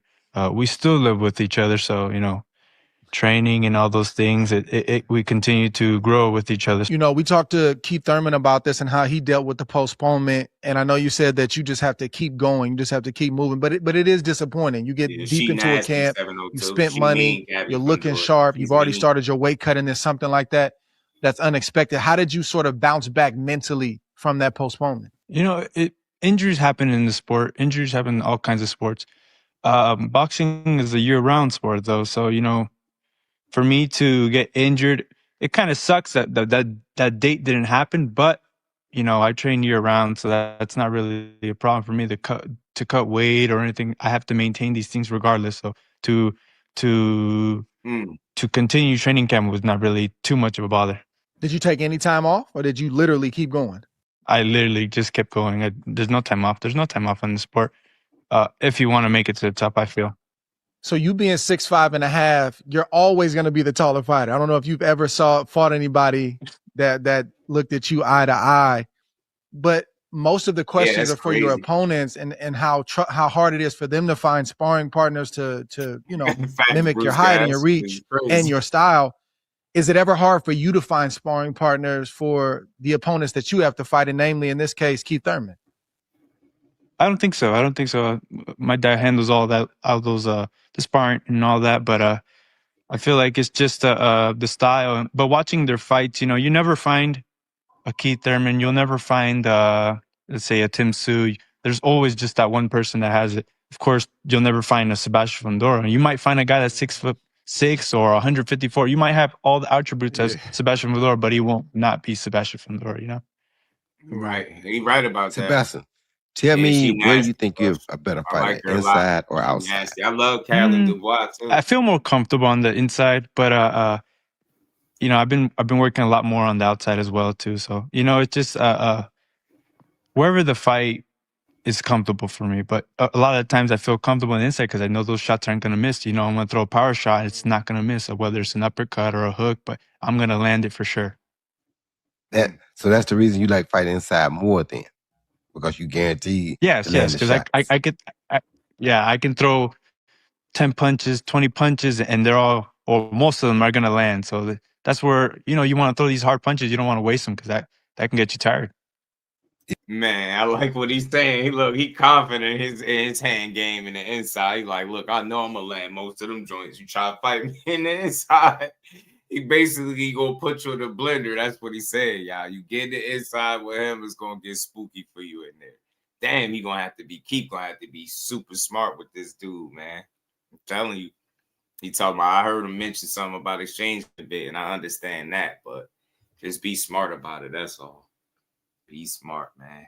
Don't go out there and get beat up trying to play with this damn human octopus. You know what I'm saying? Slender man reincarnated. Yeah, so being 6'5", most guys think that they want to fight inside instead of outside.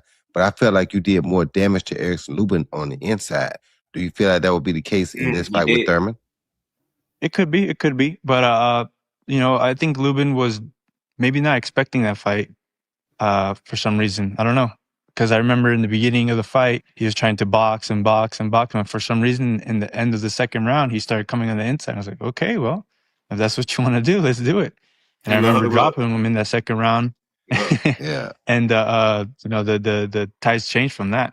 Where is Keith Thurman still dangerous at 37 years of age? Of course he still has his power, but I think everybody in the ring with those 10 ounces can hit. So, you know, that's something you don't want to get hit by. But he definitely has his experience as well. You know, he's been there at the top level. He's been one of the pound for pound fighters for a while to do. So, you know, it's just outwitting him. And I definitely think I have the talent and the experience as well to do it. So what do you make of the layoff? You know, he hasn't fought very much in the last 5 years. I think this will be the third time that he's fought in the last 5 years. You've been active. You're peaking. You're on the come up, and you haven't probably reached your peak yet. But what do you make of that for him? And do you look at it like he's rested? Do you look at it like, you know, you're rested, but you're going to be rusty and you're older? Like, how do you honestly look at an older fighter who hasn't fought very much in the last 5 years? I mean, realistically, it's not well for the sport, but in my mindset, I cannot look at Keith Thurman as if he's been resting or rusted or anything like that. I have to look at Keith Thurman as if he just beat Danny Garcia, you know, the best Keith Thurman, because that's what we're expecting. Whether he brings it or not, that's up to him, but I have to be ready for the best. What do you think was the biggest difference in the first fight with Tim Tszyu and the second fight with Tim Tszyu? I think it's just maybe the confidence level, you know, coming off that loss didn't seem too I don't know, it just, there was the little switch that I didn't have in the beginning, you know? And then after it was the 6th round or the 4th round with that first fight, we felt more comfortable, you know, going back in there like, okay, this guy definitely isn't as what everybody was making him seem was. And then the second one, you know, we beat him already. You know, I knew how his punches felt. I knew how everything felt. I knew we could hurt him without the cut. You know, everybody was focused on the cut that he ran into, you know, but you know, they're focused on the wrong thing. If you're in this sport, which you guys are, you guys know, you know, you feel the punches. You're the one in the ring. You know how it is. It's like, no, this guy's not as good as everybody's making it seem it is. Do you feel like people underestimate your inside ability? The fact that you can fight so well inside, being 6'5", you think they underestimate that? Yes, of course. They're always you're always hearing, oh, you hear for Thurman himself. Let's chop this tree down. Let's hit the body. Go ahead and hit my body, man. I'm a boxer. I box. I get hit. All these things, you know. We go in there. I am a world champion, but you know, it's up to me to prove it wrong. You know, always. So you know, March 28th, I'll show you guys again. Fundora, your lone loss was a knockout loss. How did you process that? How did you bounce back from that and get yourself in the position that you're in right now? It was a blessing, you know. It was a blessing in disguise. We got a lot of things off of that loss. We got that title fight off of that loss. We had the interim title for a while, so you know, not getting that full title fight was kind of upsetting. But you know, and of course that loss too being upsetting because no one wants to lose. But you know, it happened. It happened that way. But after that, I felt like everything was only up for us. But I like his mentality there. Like, he didn't speak about the loss like an afterthought, but you could tell the way he just spoke about it there. He didn't dwell on it too much. He didn't sound like he was all broken up by it. Like, he just seemed like he accept what comes with the game and the territory, how he was just mentioning a minute ago. I'm a boxer. Like, I get hit. Like, I get in there. Like, this shit's going to happen. So I think that's probably one of the ways he was probably able to process the loss. Like, all right, it's a loss. Yeah, it hurts, but this shit happens. It's part of it. And then he was able to look at the glass half full, look at the opportunities he was able to get after that, and then look at the position you in now. You know what I mean? So I think it all worked out for the better. Smart dude, man. I like Fundora, man. Easy to like for sure. Definitely. But how though? Because that's not, a decision loss. That's a knockout loss. And that ruins a lot of young guys coming up. So something had to happen mentally, and with the conversations you and your father and your sister may have been having to be able to help you overcome that. So how did you overcome that? Of course, just being around family, coming from the venue. Actually, we went back home that same night because it was in LA, and one of our dogs were lost. So, I didn't have any time to think about that loss or anything. Just let's go find our dog, man. So, there's a lot of distractions, and that was good in a way for me to not focus on that loss. We went to Mexico City for the WBC dinner. We went to Canastota, and that was actually really good for me because instead of hiding, dang, I lost, I don't want to see nobody. I had to go see everybody in all the Hall of Famers, and face them. So that definitely helped. Now, during the virtual press conference, you and Keith Thurman were talking about who's an OG and who's not an OG in the game. He feels like he's an OG in the game, and you feel like, well, it's not a lot of OGs still in the game. But basically, I'm gonna show that Thurman is an OG. Is Keith Thurman an OG in the game? I guess. He's still here. He's still fighting at the world class level. So it's like, I guess you could call him that. But he's here. He's still fighting. So And I just want to point that out real quick. That's another thing, man. I was talking about this the other day because y'all know I'm always coming from a place of appreciation. Think about how hard it is to fight to a certain level, get there, and maintain that through years of inactivity and things like that, not being able to just be in there, and you still find yourself hovering around world-class level. 37 years old, possibly about to be 38. Say what you want, man. That's a successful career, and that shit is hard as hell to do, and it's not many that can say they've done it.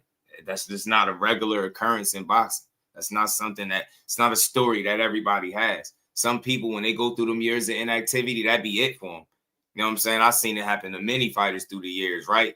You'll see a dude be talking about a nagging injury and trying to get back. Next thing you know what I'm saying? You see him just on some family stuff. You know what I mean? You're having to give it up. Everybody don't make it back after them years of inactivity and them serious injuries. Bro, I instantly thought of Carl Dargan, man. Dynamite. Yeah, I know Philadelphia, exactly. And he is a hell of a fighter too. And I would always ask myself, like, what the hell happened with him? Because he was so damn good. He was sharp, man. Like Carl Dargan is sharp. Hell yeah. Just like, and I think he only got like one L in his career too. It ain't like he was out there just like getting beat up and getting washed. Like he dude was a hell of a fighter, and he just seemingly I ain't even gonna say he fell off. He just disappeared. Like what the hell happened to Carl Dargan? He could fight his ass off. Kennedy. Yeah, I remember Tian Kennedy having issues with Bunny was kind of like that too, man. Robert Easter, it seemed like he just stopped fighting just out of nowhere. Yeah, got shot and just stopped fighting. And I heard some talk about him supposed to come back, and then that was it. I heard about it once, and then I never heard about it again. Crazy, man. So that's why I say, man, you can't take this for granted, yo. Being Nicholas Walters, another one, bro. Boxer in the sport is not easy. It's not regular. It's not something that should be overlooked, downplayed, and undermined or underappreciated, bro. This shit is hard to do. That's why I respect Thurman. That's why you heard what Sebastian said, man. Is he an OG? Like, I mean, I guess you could call him that. But he's still here. He fighting at a world class level. You know what I mean? Like, yo, he's still here. I ain't look. Sebastian pretty much like call him what you want. But I'm thinking of him as the one that fight Danny and all these other guys, bro. That dude is nice, and I just love the attitude because he going to prepare for it accordingly. I love how he said. I love how he phrased that too, man. When he was like, "Yo, I'm still looking at him like that," but it's up to him whether or not he's gonna bring that version of himself. But that's the version we're looking forward to. And another thing that I would like to give Fundora a lot of credit for was showing face. It is not easy in this day and age where you get knocked out the way that he did, and you become a damn meme, and now that's circulating all throughout social media, YouTube, and so on. So for him to say like, you know what, it happened, but I'm still out there and I'm showing face. Right. And then I'm also pretty sure that he probably got some consolation from going to Canastota. That's where the Hall of Fame is. Yeah. And you see all these Hall of Fame fighters, a lot of these guys have been knocked out before. Mm-hmm. You going through there and you seeing Roy Jones. Roy Jones been knocked out before. Still a Hall of Famer. George Foreman been knocked out. Still a Hall of Famer. Joe Frazier been knocked out. Still a Hall of Famer. So, you know, you put 2 and 2 together. It's like you said, bro, it's all in the game. Favorite G's, what it do? It's all in the game. The best of them. Guys who have been enshrined.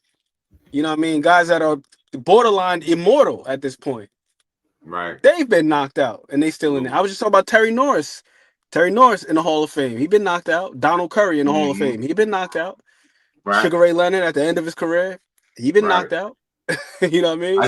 I just wonder gotta keep it going. What point did it become an indictment to lose a match, a boxing match, right? Like it's so crazy. So crazy. It's like any other sport though. Like losing is just regular and we just move on to the next game. With boxing, it's over. It's like, you get me? Right. No middle ground, bro. It's just the extreme. I'll take it a step further, Just. We've gotten so bad as fans that it's not even just that it's over. It's you never were. Oh, that's how bad we are. It's like, yo, you would never fight nobody to begin with. This is why you was in the protection program.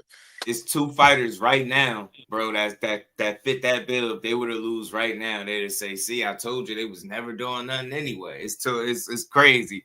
That's why I'll be like, man, I'll be listening. Like this shit is crazy. We gotta start making it make sense, man. And I think it starts by just studying more, man, and really understanding that shit that we critique the heaviest is like at the absolute highest level. So what they're doing is absolutely nothing.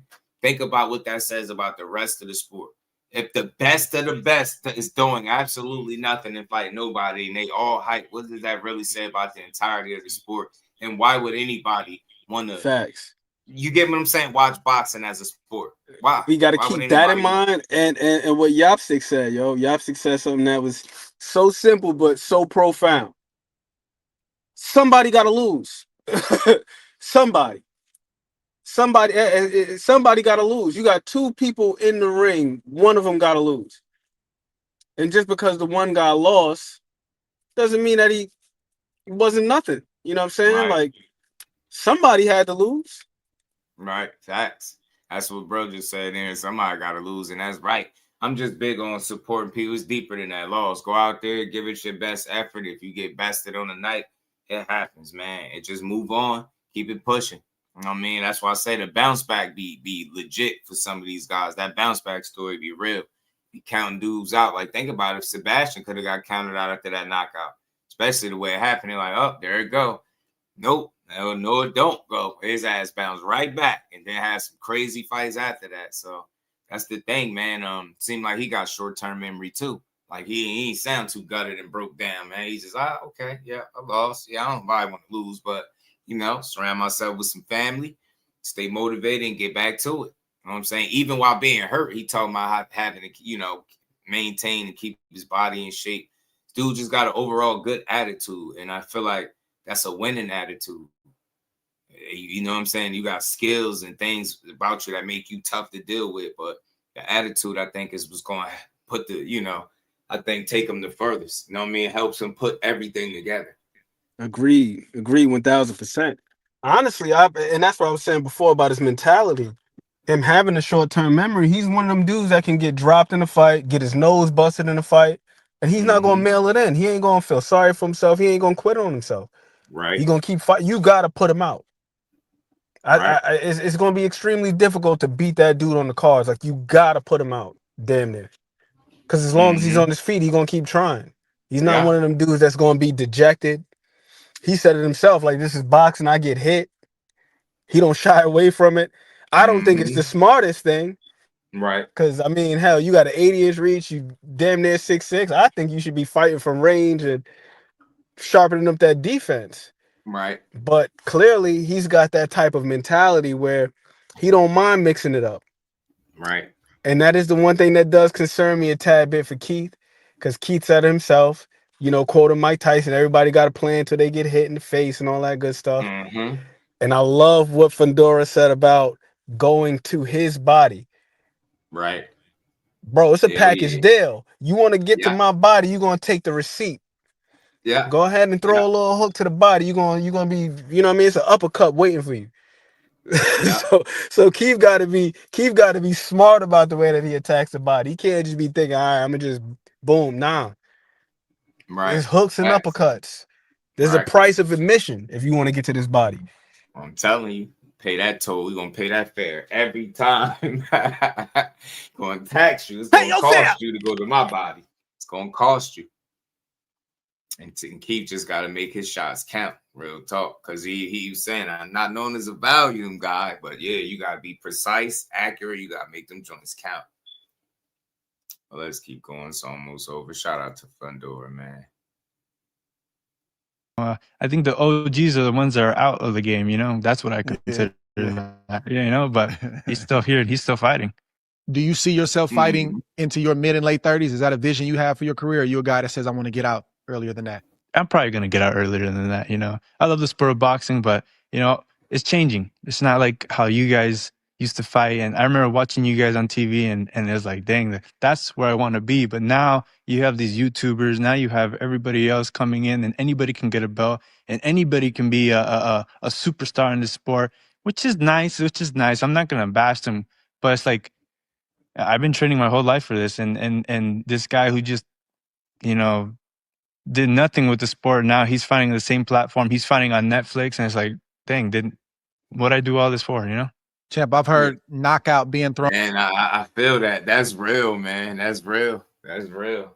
And that's why I say, man, imagine doing something your whole life, putting your life's work into something like blood, sweat, and tears just to be slandered when you come up short.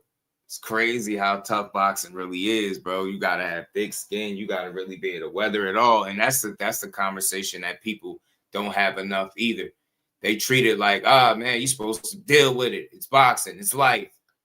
Bro, imagine every time you fell short in life and made mistakes, it just got, you know, overanalyzed and talked about for months on end. That shit could be taxing on the brain. I don't care who you is, on the mental. Like, I don't care who you are. So it's tough. Like, that's something people don't you get what I'm saying, just highlight enough. It just wasn't like that back in the day, but it is now. And people got access to make you feel like shit about something you've been doing right your whole life. You know what I'm saying? And it's just, people are human, but the way people choose to cover boxing is disgusting a lot of times, man. They do not give it its proper due, man.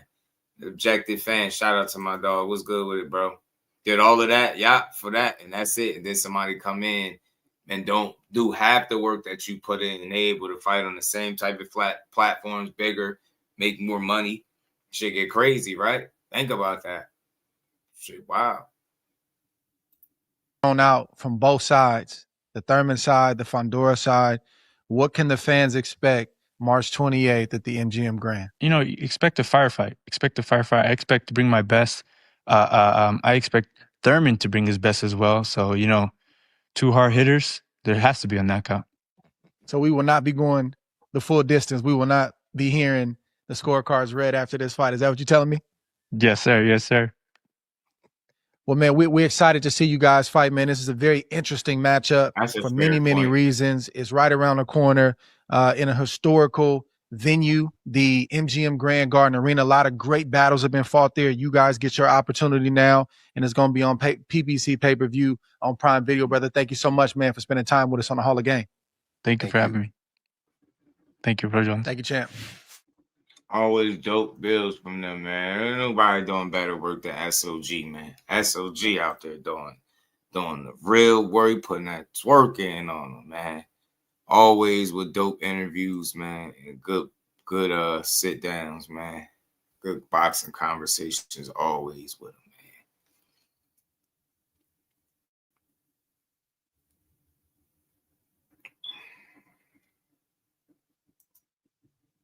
man. I'll say this just so I'm clear, man. When I speak about how fans are bad, it's not it's not criticism that I speak to or speak of. It be deeper than that. I speak to the slander. Like criticism is fair game in anything that you do that is viewed by the public eye, right? That's understandable because it comes with the game. But I feel like a part of the game shouldn't be spending countless hours, on end trying to tear it down. And I say this all the time, and be a broken record. It's the same shit. I just will never understand it. So it's never.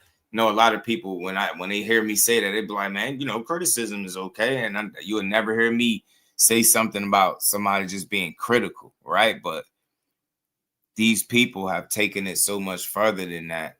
It's like it's tough to listen to, right? Because it's like it's not as bad as what people make it seem. You know what I'm saying? Imagine being at the top, like imagine proving. Okay. That you've been at Here the with top the man they of call one time Keith boxing, right? Imagine that. Shout out to the homie YSM. This is a short little interview he did with Keith, and we're gonna keep it pushing. I got something from Ryan, that sit down that he did with Benavidez when he was sitting down, running his traps again, running his trap, and we're gonna get to that. And then you got Hitchins sitting down with the streamer, man. I say that's the wave now, man. He said some things in that interview that had me scratching my head a little bit. You know what I'm saying? Yeah. Some people just be unrealistic. Like it don't be that bad. We be like, a guy could just do everything damn near right, winning all his fights, make the most of all his opportunities, and then the fan will get online and say, "Oh, you ain't did shit." Imagine that though. Imagine all the work that person put in to do what people are dismissing as are reducing to shit. It's tough. Like, man, and I say this all the time. I think if people appreciated it more, it'd be a lot less slander. And I think the criticism would be a lot more balanced and reasonable, right? Realistic. Even the praise. Sometimes people are unrealistic with the praise too. So let me speak on that side. They do it, but more so, I think, is with the slander. You know what I mean? It gets so bad that you giving somebody their just due could get you called all types of names just by giving somebody the credit that they earn. It's wild. It's a weird time in boxing. It really is. Let's keep rolling, man. This is short bill with YSM and Keith Thurman. See what he said. I think he said something about not. What's good? One time. Good, man. Just working hard, getting ready for this fight. Almost 3 weeks away. March 28th, you taking on arguably the biggest challenge, resume-wise and physically in the division. You're facing Sebastian Fundora. What's your thoughts on the fight? Yeah, just a great fight, man. I mean, I love fighting the best, and Fundora's that man right now. Jerry. That's true. He's got the WBC world title, and he's got some great victories under his belt. He's growing. This is short one, y'all. He's maturing. And like you said, man, I mean, he's just an obstacle for anybody at 154. But there ain't no test like the Thurman test. Some way, somehow, I find a way to do it better than the rest. All right. The way that I get up in there and I start throwing these hands, that's the real fire. He calls himself the Towering Inferno. But I'm a Florida boy. So I already been packing that heat my whole life. Keith, I feel like there were other options in the division might have been looked at as or more lucrative that might not be as dangerous. Why Sebastian Fundora? Why right now? Well, why is he dangerous? What's so dangerous? Y'all told me Tim Tszyu he's so scary. He's the biggest and baddest. Man, come on. Why? What's so scary, bro? 6'6", come forward fighter, throws punches and bunches, southpaw. Float like a butterfly, sting like a bee. Fundora might hit you, but can he really hit me? We gonna find out. All right. Hell nah. Like, come on, man. Even if that's corny, like, how could you not like Keith, man? Man, where you just come left field with that, Hey, that's why YSM over there laughing. Like, where you just come from with that, man? Yeah, Keith funny, man. You gotta like this dude, bro. Gotta like Keith, man. Fundora might hit you, but can he really hit me? We gonna find out. All right. My name's not Tim. All right. I'm not Erickson Lubin. I'm not like the others. It's one time. This is one time. Been different. I'm different. Always have been, always will be. I don't see what you see. I don't feel what you feel. I hear what you say, but it don't ring, bro. It don't ring. I see this man, and I see a man that can be hurt like anybody else that you put in the ring with Keith Thurman. So it's just different from me, my perspective. David versus Goliath. What did David do? He hit him with a rock. Talk your shit, man. Hit him with a rock. Big B-Lo. You like baseball? Swing, batter, batter, batter, batter, batter, batter, swing. That's why I played this. We got 12 rounds. We got 3 minutes. And wait till I hit this boy one time. One time. Every cell in his body is going to shake. He's been dropped. He's been stopped. I've been dropped. I ain't never been stopped. It's different. You got to understand psychology out here, man. When I hit him, every cell in his body is going to shake with fear. It's not an option. He can be as proud as he wants to. Every cell in his body is going to shake with fear. It's different, people. I don't see what you see. I don't see what you see. I see something different, and I plan on being victorious. I love it. When looking at an opponent, are you looking at for strengths, you looking for weaknesses, or a combination of both? Definitely, right? So you got to look at both, right? So what's Fundora's strength, right? He's well conditioned. The boy comes well conditioned. You see that in his fights, right? He's a volume puncher. I mean, to be a volume puncher, you got to pretty much be well conditioned. Otherwise, you're going to throw a certain amount of volume and you're going to gas out, right? So those two things go hand in hand, right? And then his reach advantage. He's got uppercuts on the inside. I mean, he could probably hit me with an uppercut before I could hit him with a jab. Let's be real, you know? So my straight, he's already big. He right, though. He right. I love this shit. Because if for Keith gonna be real, not giving you politically correct, corny ass answers. He gonna give you the real. If you never really watched the dude interview, and I know a lot of people didn't see the best version of him, they seen the injured version of him. This dude different, man. Keith was one of them ones for sure. You know, so those are some strengths that he has in his toolbox that he'll be bringing to the ring. Now, how does Keith Thurman look at a fight when I go to sign that contract? First thing I look at is that offensive output. The next thing I look at is their defense.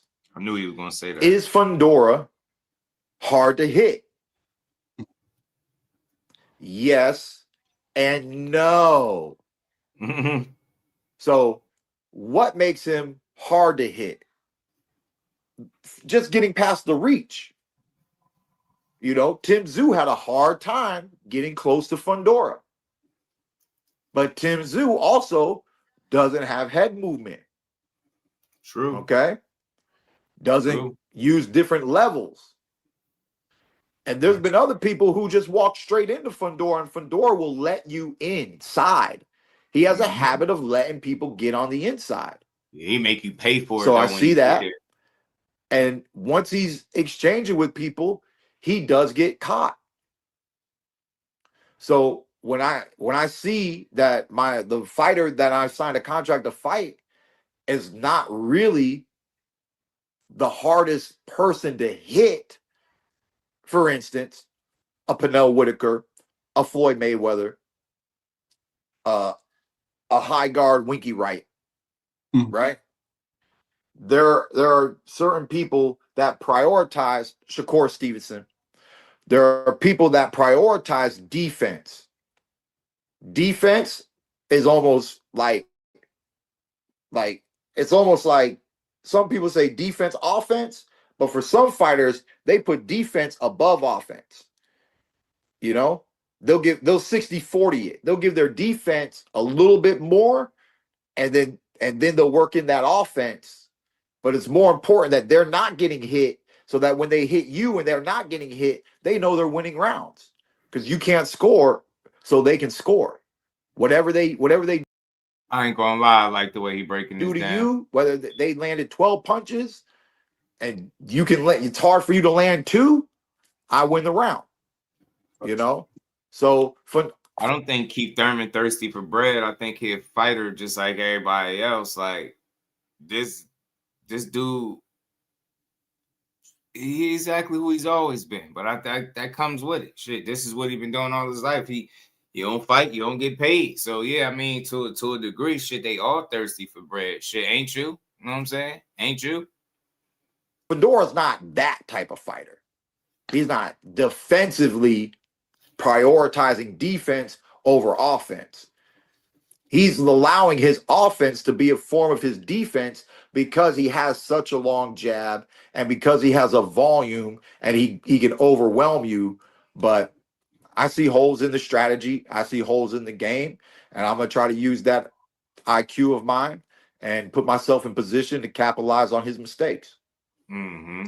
Is there any extra layer of confidence being that you saw him get knocked out with a shot that you've been known to throw and been effective throwing for the better part of what, a decade?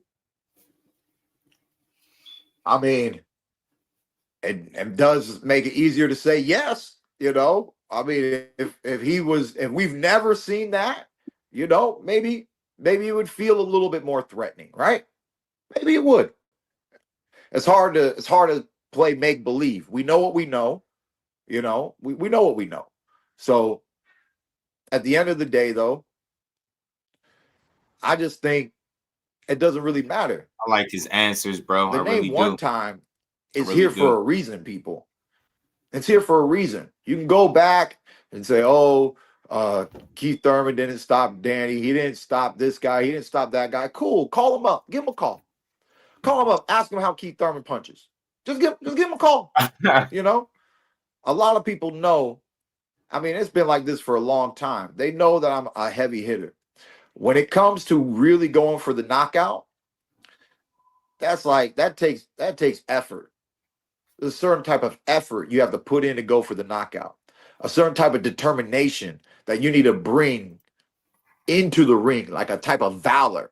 Absolutely. It was the shot he don't see. Big B-Law, I played the Andre Ward and Roy Jones interview. He was talking about that. Basically catching Fundora with a shot he don't see. He broke it down. He had a hell of a breakdown as to how to approach this dude with the questions that Ward was asking him. You a rock with it. If you ain't catch, I don't know when you got in the chat, but you get a chance, go check it out. Not just hit the like heart of button. a 70 warrior. people in the balance. Hit the like button. I'm coming grind, here y'all. not We just on to 2 beat hours you, in, man. We but about 2 to hours sleep in. you, to annihilate We you. got more to get. It's just, it's almost like, okay, you got an A, but your friend took the same test and they got an A plus. You see? So we're going for an A plus. It's been a while, people. In Las Vegas, y'all haven't seen Thurman put somebody out. A plus, 3-time world champion, 2 divisional world champion, you know, and you know how boxing is. You're only as good as your last fight. So we can make a big statement and we can make a big uproar. Belts have been shifting.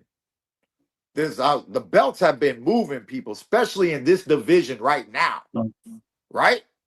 Fact. The unification. The Russian just got beat. Mario Barrios just lost to Ryan Garcia. Belts are moving, people. This is boxing. Floyd Mayweather, Pacquiao, they fight each other with no belts. No belts. Don't ever give Floyd a belt again. We see what he do. Don't ever give that man a belt again. You know what I'm saying? We're in a different generation where these fighters are fighting each other and belts be moving. Fighters are grooving and the belts are moving. March 28th. Hey, We got another shift coming your way. Strap season. Give me that. He don't even know how to shout out his own fans, man. He ain't no champion. He don't even need to be no champion. Go back to Harvard. Go get your degree. You know what I mean? I've already graduated from the School of Hard Knocks, baby. Give me that. Give me that, boy. Give it to me. You know? Go back to Harvard. A funny thing in my career, man, I never lost to a son-father pair. Never lost. Nobody whose daddy trained him ever beat Keith Thurman. You know, so it's a weird thing. You went up against at least 2. I said, how many dads you went up against? At least 2, right? It was 3, but I forget who the third one was. It was 3. Y'all gotta find an old that's definitely there was 2. an old picture where they turned 3 different fighters into like little babies, and they made me the daddy, because it's like I took care of the daddy boys or whatever. But yeah, so it's been. I know what he's talking about. Sean Porter, I don't know the Danny Garcia, Garcia, I can't think, and there was somebody else that I took care of too, man. But it's never really panned out. Good with it. I mean, and even in the amateurs, it's never panned out. I've seen people whose daddies backed them and stuff. It just never panned out against Keith one-time Thurman. I don't know why. There's something about it. We'll see. Something about it. Shout out to the homie YSM, man. Keith Thurman said he ain't lubing. He ain't none of them guys. Yeah, he was saying Thrill Hill. He said if guys are fighting and the belts is moving, like, you know, how belts have a tendency to change hands when guys start to mix it up. You're seeing some movement, you know what I mean? A little bit of shaking up going on. And I like it, but that was a cool little sit down with Keith, man. I'm gonna say this, just if my man Keith Thurman does not make a foray into being a analyst or color commentary, the Guerrero, yeah, he gonna be doing us a huge disservice, man. He gonna be doing the boxing fans a huge disservice. Nah, you're right. Keith can talk with the best of them. I could see him doing with Andre Ward and hell yeah. What's my man's name? Chris Algieri and Paul Malignaggi. I could see him with them guys. Because he breaks it down beautifully. And it was the Guerreros, Robert Guerrero and his dad. That's crazy. Keith couldn't even remember. He he couldn't even remember. I know which 2 YSM was thinking about too, because it's just because they come right to mind fast. And then it took me a while to think about the other one. I couldn't even think about it until bro mentioned it. Shout out to Tommy. Definitely Guerreros.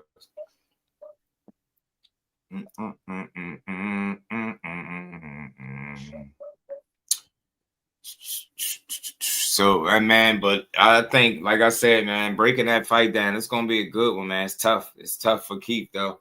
You know what I mean? He want to try to limit. Oh, man, you limit the confidence, the success, punch output, everything, bro. You gotta have a really good performance Saturday night to win this fight, bro. It's gonna be tough. Championship rounds, but none last year. They put the pictures of Thurman and Fundora facing off. Oh, I should have called before I came here. Yeah, man, we was talking about that. That size difference is wild between the two. That shit's super crazy. To seeing the size difference between them 2 dudes is wild, super wild. Him even standing on a chair ain't that much taller than Keith Thurman, Sebastian Fundora, which is crazy. That's super wild. I do too, man. I hope his conditioning is where it need to be, though, because he need it. In order to win this fight, he gonna need his conditioning to be A1. I'm telling you, bro, he need it. But we're gonna build on that fight more as the week. You know, where we at? Tuesday. You know, we're gonna spin the block on this again. Probably right before fight night, maybe Friday. Get final predictions or something. But I'm hoping Keith can you know, show us why he hanging around. Shout out to the Queen, Tay. How you feeling, Queen? Good to see you. But this was the sit down, man. We was just only seeing little clips from Ryan Garcia sitting down with David Benavidez. I guess they over there searching for food and stuff. But this was the sit down. He kind of put his foot in his mouth again. And I think people started posting this old clip of him talking crazy about Terrence Crawford. and he had responded to it.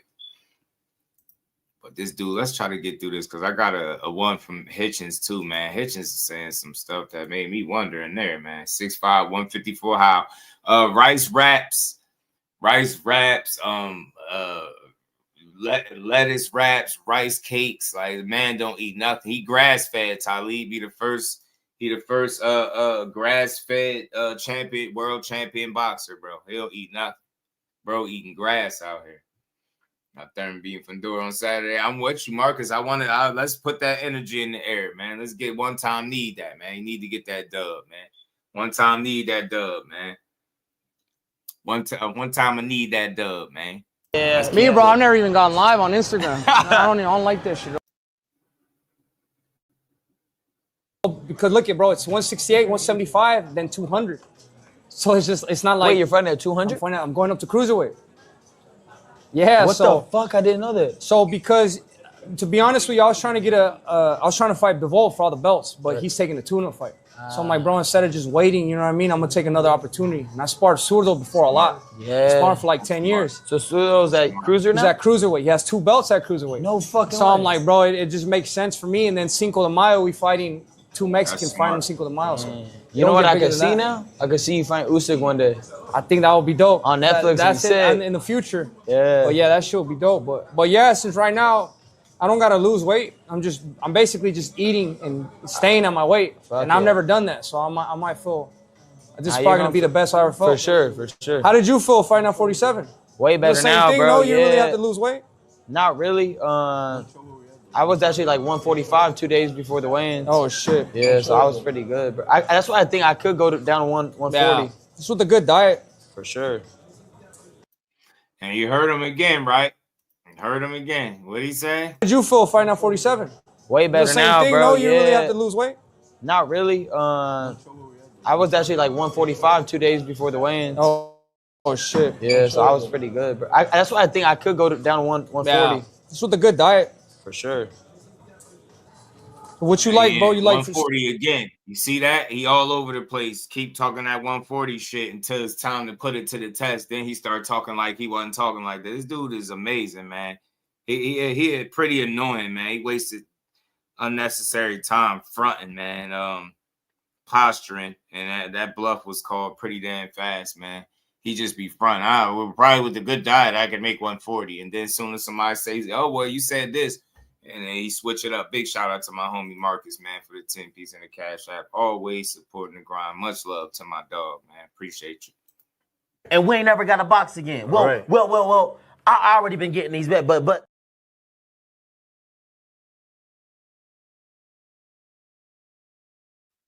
Shout out to the homie Marcus, man. Let's keep going. So y'all hear the garbage, man. He lying again, talking about 140. Your ass ain't making no 140. Not to fight Shakur. You want to fight where you feel like you got the most advantage at. And it's clear. I mean, most athletes, a lot of athletes like that, a lot of these boxers like that. Ron is no different. It's no surprise. But he keep putting his foot in his mouth, so to speak, because nobody's putting pressure on him to say these things. He just keep throwing them out there. Then when somebody say, well, let's do it, it's like, well, nah, you got to come to 47 because might want to hear that. Let's keep going. I'm going to try to play this through and get him off. So from I'm more of a... I like steak and stuff. They got some shit called lomo saltado. It's like pizza steak. It's like steak frites. Oh, shit. It has like pieces of steak with some with fries, with French fries. For real? They got some other chicken that's like yellow. That shit's pretty fire. It's called ajín de gallina. Yeah. Yeah, I told you I used to have a Peruvian girlfriend a long time ago. I just used the picture that was there. I had some fun with it. Was she crazy? Nah, actually, her mom hated me though. It was crazy. But yeah, like I said, but then she became like a big actress. Oh yeah, it's insane. Yeah, she was in she was like Dora. She was in Sicaria, all that shit. Shit, that's dope as fuck. And it was it Spider-Man? That's love, man. No, appreciate Superman. You, Don't tell me it's Zendaya. Nah, Zendaya. Tom Holland tried to kill me. So how you been enjoying your victory, bro? Good, bro. It's been Good, good. Yeah, just seeing what I really want to do. I wanted to go on vacation, but it's hard to make it happen, bro. So much time off. You know? But also, I feel like you need it for yourself too. You know, just to make sure you relax, you feel good, and then Yeah. after you come into the training camp strong. I've still been training here and there, not crazy shit, but definitely keeping myself in shape. I don't want to get too far off. You feel me? The good thing about us, bro, is that like we've only been fighting. I fight twice a year. Yeah. We've probably been the same with Yeah, you. So there's always. just enough time to have fun, enjoy yourself, and then come back strong. For sure. That's what I like. You know what I mean? I feel like I really hope I could get 3 times this year, but if I can't, it is what it is. 2 will be good. Yeah, 2. Yeah. So what's your hit list looking like? You hear that dudes be talking about 2 times a year, that 3 times be pushing it a lot of times when you fighting at the highest level too. People keep talking about, well, back in the day, they used to fight this 7, 8 times. Man, this ain't back in the day, bro.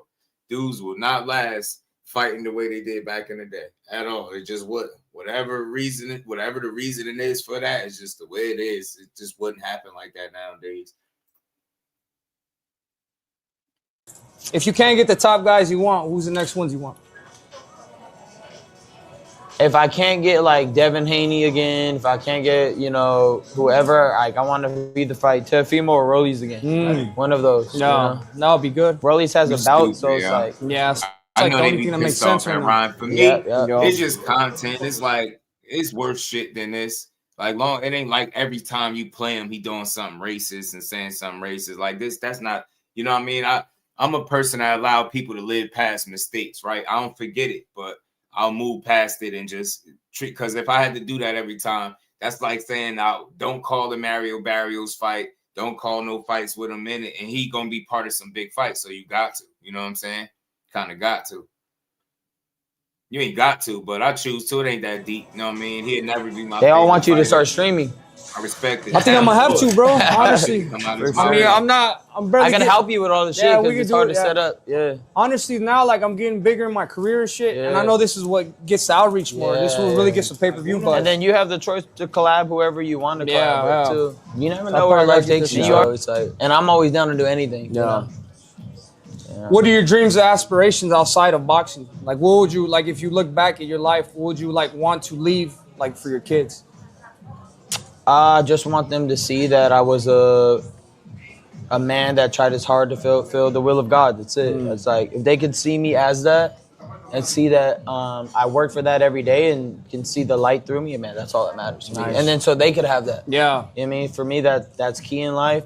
Because without God, it feels empty. You know? Everything's just like bland. Like when you ask me what I do outside the ring, it's just like I look for what God wants me to do. You know what I mean? Like, what's my move? Like, what should I do? You know? But I always believe there's a season for everything. You know, season to work hard, train hard, celebrate, and then get back to work. Like, there's a season. Hell yeah. So, what about you? What do you do? Shit, bro. To be honest with you, I just the same shit. And I want to be a good role model for the kids, For good sure. example for the kids, even for like people that don't box. I think what my story is, I never started up like in front of everybody. I was fat as shit. You know what I mean? So I already started off towards the end, but I wanted people to see that if you really want to make something happen, You had can that make it come origin true. story. Yeah, you can make it come true. You know what I mean? Yeah, Everybody David overlooked Diaz you. Had he got a hell of a backstory, hell of a story to tell when it's all said and done. When he hang the gloves up, I believe dude was sparring with some damn beasts at a very young age. He was an overweight kid. You know what I mean? His father put them through it, man, made him train and all that, and then made him into the fighter he is today. That's what we got, one of the most ferocious fighters in the game in David Benavidez, yo. And this dude, in my opinion, I think he'll fight anybody. Can't say that about every fighter. That's the top guy. Yeah. Kind of like David in the Bible, too. Yeah, exactly. You know, he was just a shepherd boy. You know? My brother too, he has a crazy story too, bro. Yeah, no, he was telling me he got shot. He bro. got shot like 7 months before he fought Crawford in the leg. Yeah, the rod They was said he wasn't insane. gonna walk or none of that. Dude ended up fighting Crawford. Fuck, bro. He took the hardest route. That's just... Thank God. Yeah. Every single day. Every day is blessed, every second is blessed. Lord and Savior Jesus Christ. For sure. Yeah. Wait, so when you were a kid and you were like big, what did you feel like did you feel like mad and angry about it, or So what had happened, bro? It was like, is it a villain arc, or like I just want to show people I'm like that? So I was already big, but then I have been boxing since I was 2 years old. So my parents divorced when I was 7. So I'm back and forth, back and forth. They moved because he was gonna turn pro. He wanted to go train at the Wild Card. Yeah. And I didn't. I know, right? It's good as fuck. And I didn't train for a whole year, and I went from 170 to 250. So I remember I was going to school. What pissed me off, I would be in school and I'd tell people, like, yeah, bro, I'm filthy as fuck. Like, I've been boxing for, like, the time I was like 13 or 12. I had 10 years boxing. I've been boxing for 10 years.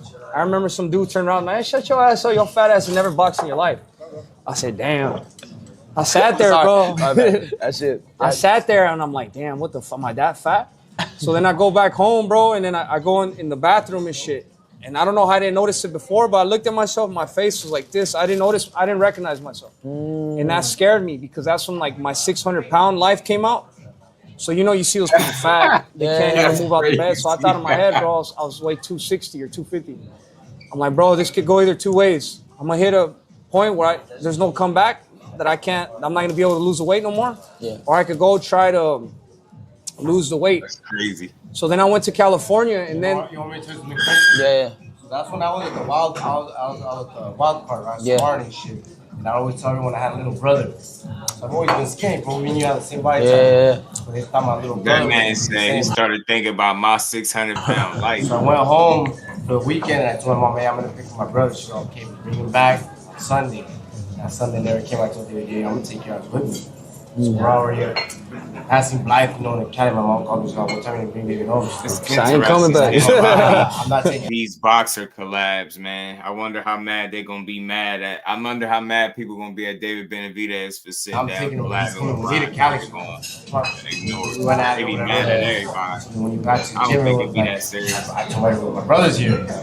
like clowning too, clowning. This guy was like, all right, keep laughing now. From there, bro, it's history. So that's what it was. That was the viral video of you in the little that's at that time. So that's pretty much but that's he needed that. That's what made me, because people laughing at me thinking I wasn't. I had boxed my whole life, bro. So it's like disrespectful. You box your whole life and then somebody be like, bro, you shut the fuck up. You never boxed. Right. Like, what is this fucking fat piece of shit gonna do? So then I'm like, all right, wait till I get in the ring. I'm gonna show him, and then just fucking people up. That's kind of like similar, but kind of like opposite of me, where they would the young monster think I'm not a fighter because I look like smaller, scrawny and and shit. Like that ain't no fucking fighter. Yeah, and just all that shit. I've actually had to hear that shit since the pros. So it's the same way. Yeah, it's the same it's thing. the same shit, and bro. that shit, Instagram fighter to this to not serious, and then it never goes away. Never, it never. It's never gonna go away. But you know what's funny too? Yeah, but the reason that is like that for Ryan, that's his own fault because of how he has been so undisciplined. And he know it, taking and not taking it serious, drinking, smoking, drugging, all that stuff, partying. You said it's spending money, gambling. You know what I mean? More drinking, right? Just blowing up in between weight. That's you not living a lifestyle. That's why people's calling you an Instagram fighter. Now I know you feel like you validated now. You valid and you legit now with a title, but people, you could have been had a world title, I think, if you would have played your cards differently, had you taken things more serious. It just seems that way. Dante's Boxing Talk. What's good with it, bro?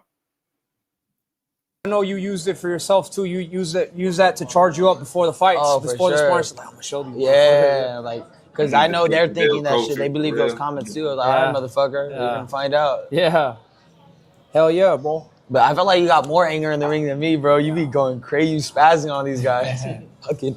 It's just, bro. Also, what helped me too is my dad he was crazy. The first time, bro, he put me to put. It's funny because our fathers are so chill now. You wouldn't think how they were, but they're not. They chill. were fucking dickheads back They then, weren't bro. chill. My dad especially. Your dad was big too? No, fuck, bro. He made me cry at 8, just like fucking all the time. He didn't fucking throw jabs. I'm like, bro, I'm 8. Fuck. And let me be a kid. I know. Nah, fuck no. I would cry, but I look at my mom like, please help me. I think that's why my parents divorced too. Yeah, bro. My mom and dad had shaky in that time, bro. But you know what is crazy? To make a warrior like the level we're at, that's what is necessary. Yeah, you know what I mean? 100%. And I've always told my dad, like, I had so much anger towards him for a long, long time until you sit down. I didn't want to be close to him either. It was like, bro. Yeah, but then you you want to be nice, like, bro, leave me alone. But then you sit down one day, you take a look around, like, bro, I got this, I got that. My kids are good. Yeah. Everybody's my girl's good. Everybody's good.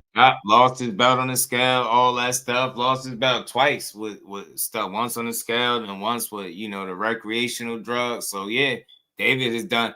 That's why I respect him, because he messed up. And even the last time we seen him drunk on camera, And he said he made a statement saying he'll never let that happen again. And since then, everything been up and on the up and up, keeping the weight under control, fighting the right fights, taking on the right challenges, moving up, you know, accomplishing shit. David just continued to grow his profile. It's dope. But he definitely a lot of people didn't expect him to be here. He definitely here, man. Yeah, boxing bill, man. I think it's just stuff people looking to argue about, bro. It's like this. Hey, boxing bills, you ever said something years ago and then never done it, right? Like you can't change your mind from some shit you said 5-6 years ago. People are weird, man. It's contradicting yourself, and then there's changing your mind. He could change his mind. They act like in boxing, anything you say, that's exactly what you got to do. When we go through regular life and we say things all the time and don't do it. It could be something as simple as mowing the lawn, taking garbage out, right? You say you're going to do something and just don't do it, right? There's more extreme cases, but that was just one on the lighter side, but right? You get the point.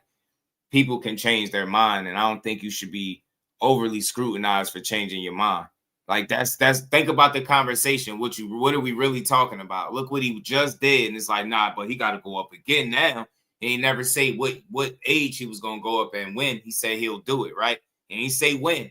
Get what I'm saying? But people like they're telling him when to move up and what to do with his career. And if he don't do it, then he contradicting himself. There's just people that be looking to argue and have something negative to say about him. They think they got a leg to stand on because they can't find the conversation ain't never about the fights in the boxing ring. It's about the narratives. Like, see, you heard, look, he said this. He ain't do what he said right here. See? They try to distract you from the fact that all that shit that they said he couldn't do in boxing, he do that and something. He do it all at a high level. So they try to, it's like the bait and switch. They try to get you to focus on some shit that don't really matter at all. What he says 5-6 years ago. People do whole live streams on a tweet from 5-6 years ago like some idiots instead of just focusing on what he actually doing now and just let it be what it is. He dominating and he on top of shit. Yeah, them two super weirdos, both of them. Yeah, old ass tweets. That's how down bad they are, bro. To try to have a negative conversation about a fighter, pull up tweets 5-6 years ago. I could pull up something from 5 to 6 years ago, and I can show you how he didn't talk the way he talking about him now. He wasn't doing that 5 or 6 years ago.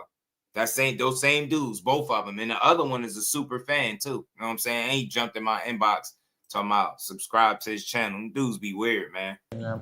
So then like, all right, well, now I see what you did, you fucking crazy. Yeah. Now you start understanding. Yeah. Like, all right. And then also too, like for us, we got kids, we got boys and shit. Yeah. Like I don't even say hi to him sometimes. Yeah. I just smack him like, see what you're doing. So it's Dre will be getting pissed. He'll be like, why the fuck do you not give him? I do sometimes, but I don't like to. I just want him to have to make him tough. Exactly. And that's what it is. But then he's too soft, you know? See, I got 3 daughters. That's why I don't want to have a son. You would have been honest. Talking about babies. I have 2 daughters as well. Babies, bro. They babies. No, but you have a boy too, right? Yeah, one boy. Nice. He finally came in. Yeah. Had to pay everything in that stroke. Crazy fucking statement, but. And your brother, bro, what's up with him? He's in Cali right now? He's in Cali, yeah. He's trying to be a cop, bro. That's good. Yeah. I don't know how he's gonna be a cop with all the tattoos. Pulling everybody over, shit mad as fuck. I know. I'm like, bro, you're. Man, tattoos don't stop you from being no cop. What the hell? Fucking hothead. How the fuck are you gonna be a cop? He wants more power, bro. I know. Fuck, don't let him get there. I told him, why don't you just fight on brand risk? Yeah. Fuck these. Might as well, bro. There's a lot of. Honestly, you could make a big following on there, bro. Yeah. And then also, I'm sure if you tell Aiden, I'm taking my brother. And Aiden would love to do it. Yeah. I was trying to put one of my homies, and I'm gonna ask Aiden if he'd be down. So you think you ever be down to fight Jay Apatow? Yeah. That was one of the fights I was looking at because now I'm just trying to make the biggest fights, but it's not super long, y'all. I know it's spread out, but it was some good boxing stuff in here. Like he addressing the Opataya stuff because people kept saying, "Oh, he won't address Opataya." There's more politics involved now because he's with Zuffa. Oh yeah. And it's honestly, bro. Would you ever think to do that too? Zuffa? No, not right now. From what I want to do, I really just want to win the belts that we've been programmed to get since we're little kids. Yeah, I feel that. But it'd be hard for me to want to win that. To win a Zuffa belt. Yeah. Yo, Zuffa champion. But for me, like I said, I don't have no hard feelings towards them because they're also giving other boxers Right, they know they ain't the same opportunities weight, to make it 100%. and feed their family. 100%. You know what I mean? That's the thing. Like, as long as and then this boxing shit is hard, bro. We don't really have opportunities like that. So and they're giving these guys some pretty good money. Yeah, I'm happy for them. Yeah. But they've been putting some pretty good fights. To be honest with you, the fights have been pretty good. Yeah. You've been watching them fight? No, they're pretty good. Fucking, I fought the guy I fought got knocked out on there. Bosic. For real? The Somebody Ukrainian else guy? said that. They say he real fidgety. Am I muted? Let me know. Yes, I did find out about Henry. Give me a second. Yeah. Hi, babe. Yeah, I'm right here eating with Ryan. Hey, what's up? We're almost done streaming. Don't worry. We're right here with we just wanted to come get some food. Oh, you want? Okay, my son say hi to you? Yeah. Hey, what's up, man? Is that the 6'7" or the shadow boxing? Yeah, he said it. He said it. Ryan said 144, no rehydration clause. And Core said, let's do it. And then he said, the hell with 140 and a rehydration clause. I'll make 140 and take your belt. Then he walked all that back. But he just said again in this video, this little stream that with the right diet, he can make 140. Yeah, I'm not with that leg crossing thing. I get it. That's some dudes do that, but that I always thought that just looked weird to me. I can't sit there with my legs crossed like that. It just looked. Hey, you're on stream, I'm not champ. doing it. I'm not doing it. I'm Oh, not he's having a good time. Yeah. All right, Papa. Well, I was just letting you say hi. All right, well, we're at. Okay, yeah. Can you hire me? I'm not doing it. Love you, boy. Next, he gonna be sitting. Yeah, we there did with go his viral that day. wrist broken. Me and him were shadowboxing. Some good shit, bro. I appreciate you again for letting my son up there, bro. 100%, You know, bro. it really means a lot to me. Yeah, it was fun. It's funny because my son, he don't even need me no more. I know, right? Turkey had came up to me. He's like, hey, I want your son up there. So I'm like, all right, go ahead, bro. Man, his son is cool. Shout out to the Benn. We can do many more streams too. Yeah, it'll be sick. What fights are you looking forward to? Bro, I really wanted to fight Shakur bad. I just don't like those people that think they're like, you're not the best, bro. You're not even showing that you're that like that in the ring. Like, it's one thing to win a fight. The man, the fastest 4 division champion in the history of the sport. And he talking about you not showing that you really like that. And Benavidez, I'm a little disappointed because you sitting there just agreeing with his ass, talking about some If Ryan Garcia had the accolades Shakur got, he'd be running around talking about he the best too. That's the harsh reality of it. They don't. What is he supposed to say? Yeah, I'm better than everybody except for Ryan, except for this guy. Like, no, he think he the best. He has been showing it. You just now got to the party where you could call yourself a world champion, and the whole world know they gave you that opportunity. You know what I mean? Yeah, he really could show us he's not the best instead of sitting in his interview talking about it, but he won't do it. He won't stand on nothing he said. This dude be killing me, man.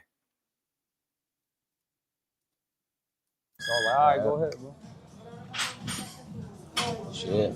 We can do many more streams too. Yeah, it'll be sick. What fights are you looking forward to? Bro, I really wanted to fight Shakur bad. I just don't like those people that think they're like, you're not the best, bro. You're not even showing that you're that like that in the ring. Like, it's one thing to win a fight, it's another thing to show, all right, I'm like that. Yeah. And he's out here saying, oh, I'm the best. Like, bro, you're not the best fighter, bro. There's a lot of guys that are monsters, bro. You're not a monster. But I feel like you're like a puppy. If he thinks he's the best and he's already willing to go up to 144, just go 3 more pounds. You know what I mean? It's the same shit. You're not gonna struggle. Fuck. Exactly. You eating. Yeah. But why did you just say you could make 140? Y'all, and then he agreed, yeah, with the right diet. Y'all just discussed that, but now it's 47. You see how dumb this is? Oye, ¿me das otra agua, por favor? Dummies, bro. Just ¿Me das otra agua, por favor? This dude, Gracias. full of he ain't never. Why do you guys really say I'm going to fight the money anyway. team? Who's Just spreading that wanted to rumor? talk Actually, I already know what I want. Okay, any food allergies? No, Perfect. I'm good. Thank you. We like something to share. We have a few appetizers. We have the ceviche threesome. It goes with 3 ceviches mixed with seafood. You like ceviche? Yeah, I love ceviche. Let's do that then. We'll do the. So we stopping this. I can't do no more of this. Sorry, y'all. Let's keep going. So you heard him lie about 140 again. You hear him ask about the fights. You notice when he got asked about the fight he looking for too, he never said Shakur either. He started talking about Devin Haney. That lets you know the truth be in it. Just listen to him. Let them talk. They hang themselves. They do it all the time. He just did it. Man, I can't get Devin Haney. Never say Shakur. Then you say fight him at 47. You're not going to struggle. You're not going to struggle at 44. You just did it not too long ago. You can do it again. You just said 140. You know what I'm saying? Again. So it's like, why keep saying it and then don't want to do any of the stuff that you're saying? You just be talking. So, again, this dude, all he do is lie. He got talent, is no doubt. He a champion, is no doubt. But I never thought he wanted to fight Shakur. And now seeing that the way things manifested, there you go. The proof is there. He didn't really want that fight. He just wanted to talk about it. He know that people are respected. If he could make people believe that that's somebody he wanted to fight whole time, he had no plans of getting in there with him. Now, I didn't want to hear all that. I just wanted to hear the little bit of the boxing questions, the Opetaya stuff that people can continuously ask Benavidez about, like he don't want to fight him. And then he telling you what it is, man. That's something to consider. If he over there on Zuffa, then that means David can't keep his belts and fight for his belts. Something that he's been trying to do all his life. So that's going to be a hang-up right there. But people are making it seem like, nah, it's Benavidez just ducking him. Nah, that shit going to be politics. That's going to stop the fight. And that's what I said before. But last thing I'm going to bring up before we get out of here, this Richardson Hitchens. And he was sitting down with one of the streamers, too. They all doing interviews with the streamers, and I think it's a good idea. But he was talking about some things about the fight with Keyshawn that could have and couldn't, could have happened if they'd have had their money right. Spoke about the Oscar Duarte situation as well, man. So we're going to get to that. It's like 30 minutes, so it ain't that long. We're going to run through it. Go ways that Shakur say he don't care if someone weigh 170 on fight night. Yeah, he said it. But it's like, do we got to do it now? That's what all the hoopla is about. I don't think he's going back on saying that, but I just don't think he's going up there now. And it's like I don't think he ever put a stamp on when he was going to 47, but people expect him to do it now because they got guys up there that they want to see him fight, and I get it. So I don't think it's that big a deal, bro. I think the biggest story is what he actually doing, winning fights, dominating, right? Like how much of a conversation is it we sit here and talk about something he's not doing, right? He said it. He's made it clear. Think about it. Ryan Garcia is still this one of his most recent interviews. This one with Benavidez, and he are streams, and he just said something about 140 again. Imagine Shakur keeps saying, yo, 47, I can go to 47. I don't care if he 170. What if he just keep doubling and tripling down, just keep saying it over and over and over again? And then when somebody asks him about it, he like, nah, I ain't going to 47. But you'll be like, yo, you just kept saying it. But notice they don't have that to point to. With Ryan, he's full of shit. You could point to multiple situations where he talked about 44, rehydration clause, 44 with none, 140. He string you along, and then when he's really asked about it and faced with the question, it's like, nah, come to 47. You heard Shakur mention it 5-6 years ago about 47. He said something about going up there, but then he made it clear, like, I'm not going up there now, and left it alone. But people like, nah, look at the tweet from 6 years ago. Do you get what I'm saying? It's petty. It's not a good boxing conversation. It's like, all right, you want to hear, all right, he contradicted himself. That's not contradicting yourself. He didn't do it yet. He never said when he would do it. Said when he move up there, he'll fight all the champions. It's something to that effect, right? He never said when he'd do it. So it's not a real discussion. It's just something that it's like grasping at straws. People got to force the conversation to be negative about him. So they like, look, he's not doing what he said he was going to do. The most important thing that he said he was going to do was move up, fight TL, and beat him with no rehydration clause, and he cooked him, right? Instead of talking about some hypothetical fight that we know ain't happening. You get what I'm saying? It's like a waste of time. Kill himself for Loma, Cambodia, but you can't cut an extra 3 pounds at welterweight and rehydrate to what you want for Shakur. Facts, because he don't want to fight him. And my guy sent me a clip that I'm going to respond to in a bit, too. But I'm going to get this last one up, and then I'm going to respond to that clip my guy sent me about this. Matter of fact, I'll do it now before I play this Hitchins joint. Where is that? Do I got it up here? My guy has sent this to me, man. They still pushing this shit. This shit's outrageous, bro, to see these dudes still pushing this joint. It's wild. And then Dolfo, anything new with him? He was training here. What I heard is they've been told that they are going to do the IBF title on Super. That's what I was Okay, perfect. But, hopefully, that's strength. Yeah, but And then you heard Robert Garcia. If y'all didn't hear that, I know that clip was a little hard to hear. He said he heard something about Richardson Hitchens supposed to be fighting on Zuffa, but it's going to be a little bit of a hang-up because, again, he's going to be in the same situation that Ja Opatai was in. He got an IBF title. The fight over there on Zuffa, they probably going to make him relinquish that IBF title, and that you got to ask yourself, do he want to give up his title? And if so, why would he want to do it? You get what I'm saying? Why should he want to give up his title? That's the only thing I'm not rocking with the Zuffa shit, bro. Like, y'all making people give up titles that they fought for all their life. You know what I'm saying? And that they bled for, earned, defended. Like, it just, now I fight for you. Now my belt, I got to relinquish my belt. I can't keep my title. That's going to be the problem that they're going to have. So we'll see how it manifests, man. But we'll see if Richardson Hitchens ends up on Zuffa. But I could tell you right now, if he got plans on still being an IBF champion, that's not going to happen. And he got a mandatory at Lindolfo Delgado. So we'll see how it all unfolds. But let's get to this clip, man. I'm going to die on that hill. And my hill was, that was a good offer. Not only was it a good offer, but you could have negotiated. And I'm going to say that till I die. If another man has undisputed and they offer you 5 belts and they giving you 25%, take it. Now, if you Shakur and you feel you deserve more, negotiate. Yo, give me a little bit more. Do 33%. It's easier to be like, oh, Ness, you hate Shakur. No, I just been watching boxing too long. You know who else started at 25 and end up getting 33.3 or 33.7%? Joseph Parker, Anthony Joshua. Dudes is just stupid, man. Motherfuckers is jokers. Like, and I told Shakur, but what are you talking about? We talking about pay-per-view sales as well. He literally told me, Ness, what the fuck you talking about? What pay-per-view? Bill ain't say nothing about pay-per-view. I said, Shakur, what the fuck you talking about? What world do you live in that Devin Haney versus Shakur not a pay-per-view?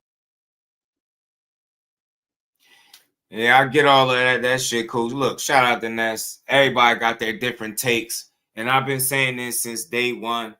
And it's crazy that these are new videos. It's not like old shit that we replaying. No, this is still to this day, people talking about 25%. When he himself had Bill up there and was telling him how bad it sounded because you wanted him to agree to a fight and then you shop it around. Nobody's agreeing to any type of an offer without knowing how much money they're getting paid. And I said it all the time, 25% of what? I'm tired of hearing that shit. Then he said negotiate. They wasn't willing to do it. What the hell do people think the letter to the sanctioning bodies was for? It was making a case that he deserved more than 25%. He didn't want to negotiate. They said take it or leave it. It wasn't no negotiation. How the hell you going to tell them to negotiate something when they're not willing to do it? If he would have sat there and allowed the sanctioning body to determine a split, knowing that the mandatory split is 70-30, you think he was willing to give him 33%? It was 25 or nothing. That's the part that pisses me off. Where at did he say he could have negotiated? Where? They never wanted to. It was take it or leave it. And then he got smart on y'all. He like, I don't got to accept this offer. He never turned down the fight. He didn't accept 25%. That's not the same as turning the fight down. That man's clearly got his team to make the case for him. And he bailed. He vacated the titles after asking for additional time for a decision to make between keeping the belts or going up. And that's exactly what he did. He vacated them. I don't know why people are acting stupid. He never allowed them to make a decision. That letter went out. He vacated before they made any decision. End of story. What are you talking about? Take 25% of what? From where? Where is this money magically coming from? These people are fucking idiots, man. Watching boxing too long, my ass. Where is it coming from? If one person, I swear I won't say nothing else about it, and I'll say Shakur should have took it if somebody can tell me where the 25% was coming from. Y'all don't even get it. Start with that. If you can't tell me where it came from, how are you telling me somebody's supposed to say yeah to it? These fools told me you can send an offer with no money attached to it. You really can do that. Send an offer without knowing. Ask Bill Haney and these smart guys. If he said yes to 25%, how much money would it be? And if you can't tell them, then there's no way in hell you can tell somebody they're supposed to accept a percentage because you said so. The fuck kind of dumb shit is that?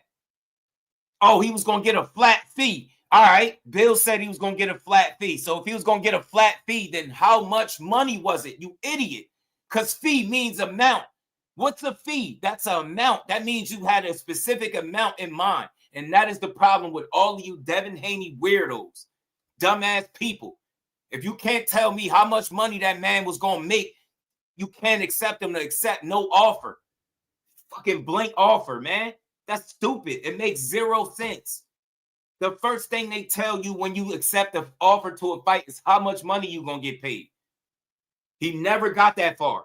25 years, take 25%. Then when you ask him 25% of what, he's stumbling over his own words. He had no answers. We went over this already. I played the video for y'all. I really played the video. And it was a boxing voice video. He said, Bill, that looked bad, man. You was trying to get him to sign up for 25% and then shop the fight. That shit sounds stupid, man. Man was skipping steps. You wanted the man to sign up without knowing how much money he was going to get paid. But y'all was running around here talking about he was going to make $8 million. Dumbass people. A $24 million main event pay-per-view without even paying the undercard. Y'all some idiots, man. 25%. You going to die on the hill. You going to die then. That's a dumbass hill to die on. I still want to know, where's this 25% coming from? From what? And I asked that for a reason, because when they can't answer that, that throws everything off. How much money was the offer worth? How are you going to make somebody an offer without telling them how much money they're going to get? That shit is not a secret. Boxing is not, it's not a secret that you figure out, you find out later how much you get paid. The hell? Who the fuck makes an offer with no money attached to it? Make it make sense. Anybody, please. And you could click the link. If I'm missing it, come up here and tell me. Come up here and tell me. I ain't got to ask him nothing. You could go ask him that. You could go ask Officer Ness. I ain't got to ask him shit. I'm here talking to y'all. I'm asking y'all now. I ain't got to ask him nothing. He could think what he want to think. He could feel how he want. What I'm saying is very logical. When do you make an offer without the money attached to it? That's the dumbest shit in the world. And y'all people believe that that's possible. Dummies, man. Dummies. Straight dummies. You telling me Bill Haney and Devin Haney was making an offer without no money attached to it, without an amount attached to it, talking about he's getting a flat fee. What's the flat fee? If he's getting a flat fee, you know how much he's getting, dumbass. Dummies, man. The dummies. Shout out to Big B-Lo. If everybody just gave a damn dollar, and that's a fact. Hit the like button, sub to the channel, support the grind. We working hard. We put in over, I think, 24 hours last week of grinding, man. Hit the like button and support the channel. This has nothing to do with the fighter, but this is all about the business. You don't send an offer without the money attached to it. You can't just say, oh, yeah, here's a percentage. Here's a percentage, and you don't know where the percentage is coming from. Yeah, accept this. That shit is dumb. Them dudes is really trying to argue me down that you really can send an offer without the money. Talking about venue and promotion. Dumbass, man. What fighter is going to sign on a contract or accept any offer, should I say, because the offer come before the contract. We know this. Who's going to accept the offer without knowing how much money they're getting paid? These people are complete idiots, man. I've never seen something more idiotic in my life than the shit that they push. They still to this day pushing this shit. Can't tell you where to, and then they keep justifying the low ball offer by saying it's 5 belts on the line. Fuck them belts. Them the same belts that he would have had to pay for it after he beat his ass, because he would have beat him. 100% he would have beat him. Get in the ring with Shakur less than 100%. You thinking you going to beat him? How you going to beat him? What, you going to outbox him? Good luck with that shit. Good luck with that. Man, these people are morons, man. I ain't never seen nothing more idiotic. This is why he make it his business to control the narrative and hit these different platforms, because people are gullible as hell, because they want to believe that they fighter is some type of fucking boogeyman that he's not. The man sat in that video and said, why didn't he negotiate? They didn't want to negotiate with Shakur. They said ain't no negotiating. You get a flat fee. Why they keep moving the fucking goalposts? These people are dumb, man. Dumb as hell, man. Knowing damn well that boy ain't want to fight him, man. He ain't want to fight him at no 135 pounds. Dumbass people, and his own fans said that. They was arguing with me for weeks, saying the only reason Shakur wanted that fight because he know Devin Haney drained and he outgrew the weight class. But then they'll turn around next week and argue you down about 25% after arguing you down that Devin Haney was drained at the weight class and he outgrew it. So which one is it? Damn, these some idiots, man. Now I see why they get on there and control the narrative, because y'all are like Bob Arum said, the fans, some of these fans are like rocks. You just kick them where you want them to go. You really could dump a bucket of shit on somebody's head and tell them it's chocolate pudding and they're going to believe it, bro. They're going to believe it. You could piss right on one of these dudes' heads and tell them, man, that's rain. And they're going to really believe it, bro. Man, this is, and I would love to have this conversation. Tell me where I'm missing it at. Who accepts anything without knowing how much you're getting paid? When have you ever heard anybody sign a contract or accept an offer without that, without knowing what the money is? And we ain't never got a box again. Well, right. well. I already been getting these bets, but now it's time for you to get your just due. Shit is crazy, man. It ain't even that hard to understand. That's not pushing no narratives. That's not taking no side. That's just fucking logic, man. And you know, no fight gets put together like that. You get what I'm saying? Yeah, he called his bluff by going to the sanctioning bodies. That's a fact. Was it 25% of 1 mil, 2 mil, 10 mil? What was it? ETB, they don't get it. They still talking about 25%. And that's why I keep saying 25% of what? They don't understand. It's hard for them to fathom, like, we make sense. You can't ask somebody to sign up for 25% of rent, nothing. That's pretty much what that is. 25% of nothing, bro. Yeah, sign a contract. Dumbasses, man. Bro, let me see if I could find that clip, man. Let me see if I could find the clip one more time for these people, because I knew I shouldn't have deleted it. Something told me I was going to need it again. I thought we was done with this. Swear I thought we was done with this. They really won't stop. They keep talking about it. 25% of an imaginary offer. Fuck out of here, man. Trying to, he wasn't willing to negotiate. You screaming negotiate. Negotiate how? The sanctioning bodies is calling a bluff, man. Damn, people are dumb, man. This ain't that hard to understand either, bro. Where the hell is that clip at? I know it's probably still in here, too. Damn, fools, man. I be having so much stuff in my phone, man, but you better hope I don't have it in here. Because he said something totally different when he just had him on there. Where is that at, man? Where is it? Damn, it probably ain't in here. I probably deleted it. I've been cleaning stuff out. I might have deleted it. I don't even know. Let me see. Is this it? What was the money? What was it? 25% of what? He ain't telling me that. Look. So what was the money? What was it? 25% of what? He ain't telling me that. Just like you ain't gonna tell me that. How are you going to ask the content creator 25% of what? He don't even know. He don't even know what it's 25% of. He's asking Ness to explain 25% of what. You cannot make this shit up, y'all. You cannot make this stuff up. How you going to come on and ask him what you supposed to know? Y'all man, I'm trying to not be disrespectful. Y'all can't be this gullible, man. Y'all really can't be this foolish. Y'all really that dumb to believe 20? If one person could tell me where that 25% of what, I will shut up right now, and I will make a live stream tomorrow saying Shakur Stevenson ducked Devin Haney at 135, and he should have took the 25%. If anybody that's listening to me, you could click the link, come up here and tell me. If you can tell me what that 25% was where it was coming from, my next live stream will be Shakur Stevenson duck Devin Haney at 135, and he should have took the 25%. Anybody. I don't want to hear nothing else. All that going back and forth, this shit is dumb. You make it make sense, bro. This dude is a complete fool. How you going to get on the platform and ask the content creator about business that you supposed to know about? Listen closely again for people that don't listen, man. So listen. What was the money? What was it? 25% of what? He ain't telling me that. Just like you ain't gonna tell me that. No, but I'm saying is, so what is 50% of what then? Whatever the pot is, y'all know what the pot is. You know. That's why you offer them 25. Why you want 50? Wait a minute. How do I? He's supposed to know. Listen to what he's saying. How do I know what the pot is?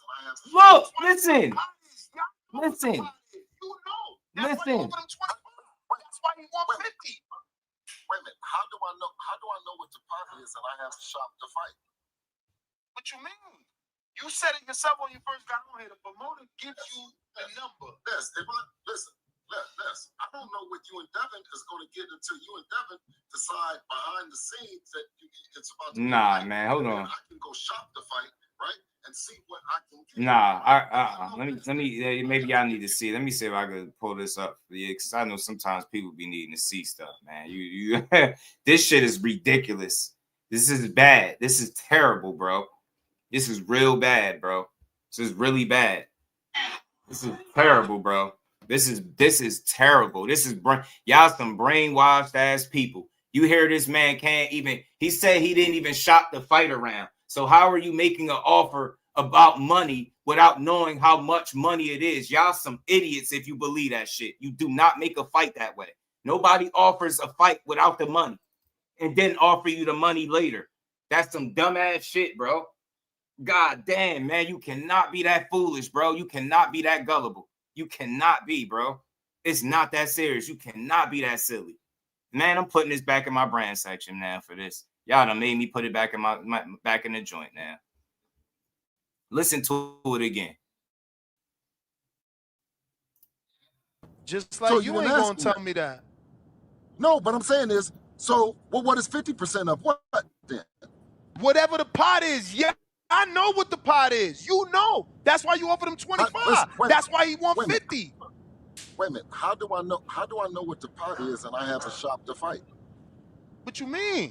You said it yourself when you first got on here. The promoter gives you the number. Ness, Ness, I don't know what you and Devin is going to get until you and Devin decide behind the scenes that it's about to be a fight. And then I can go shop the fight, right? And see what I can get, right? If I know, Ness, that I got to give you $1,000, well, Devin, how much do I got to give you? Well, I want a percentage of what we get when we go get it, right? Exactly, you fucking idiots, man. You can't give somebody a percentage of nothing. That's the whole point. Damn, yo, y'all can't be brainwashed this bad. I don't know everything, but I know goddamn well it don't go like that. I wish my guy Conor Loco was in here so he can tell you once and for all he done put fights together. It never would go like that. You gonna ask somebody to accept an offer to it's just a random percentage and just hope for the best, right? Yeah, 25. He said that's what he asked for 50%. Don't matter what he asked for. It mattered what the sanctioning body was going to decide. That's a weak ass argument. This is the wildest shit I've ever seen in my life, bro. Brainwashing at its finest. What do you mean? You think about it. When you do an interview, you're supposed to come up there with the answers to the questions. How are you flipping the questions back to the guy that's interviewing? So this is even that's worse. When you know you full of this shit. is even worse. Look, means there was never no. Look. So this is even worse, Bill. This is even worse. This means. What do you mean? So this is even worse, Bill. This is even worse. This means there was never no deal. This means you was trying to get him to agree to 25% to then go to Bob, then go to Eddie, then go to. Exactly. Get the fuck out of here, bro. I know this y'all favorite fighter and y'all love Trill Bill and y'all think the world of him. I rock with him too, through and through. But I'm not a fool. I am not a fool. The minute you answer somebody with the same question that they just asked you, it's over with.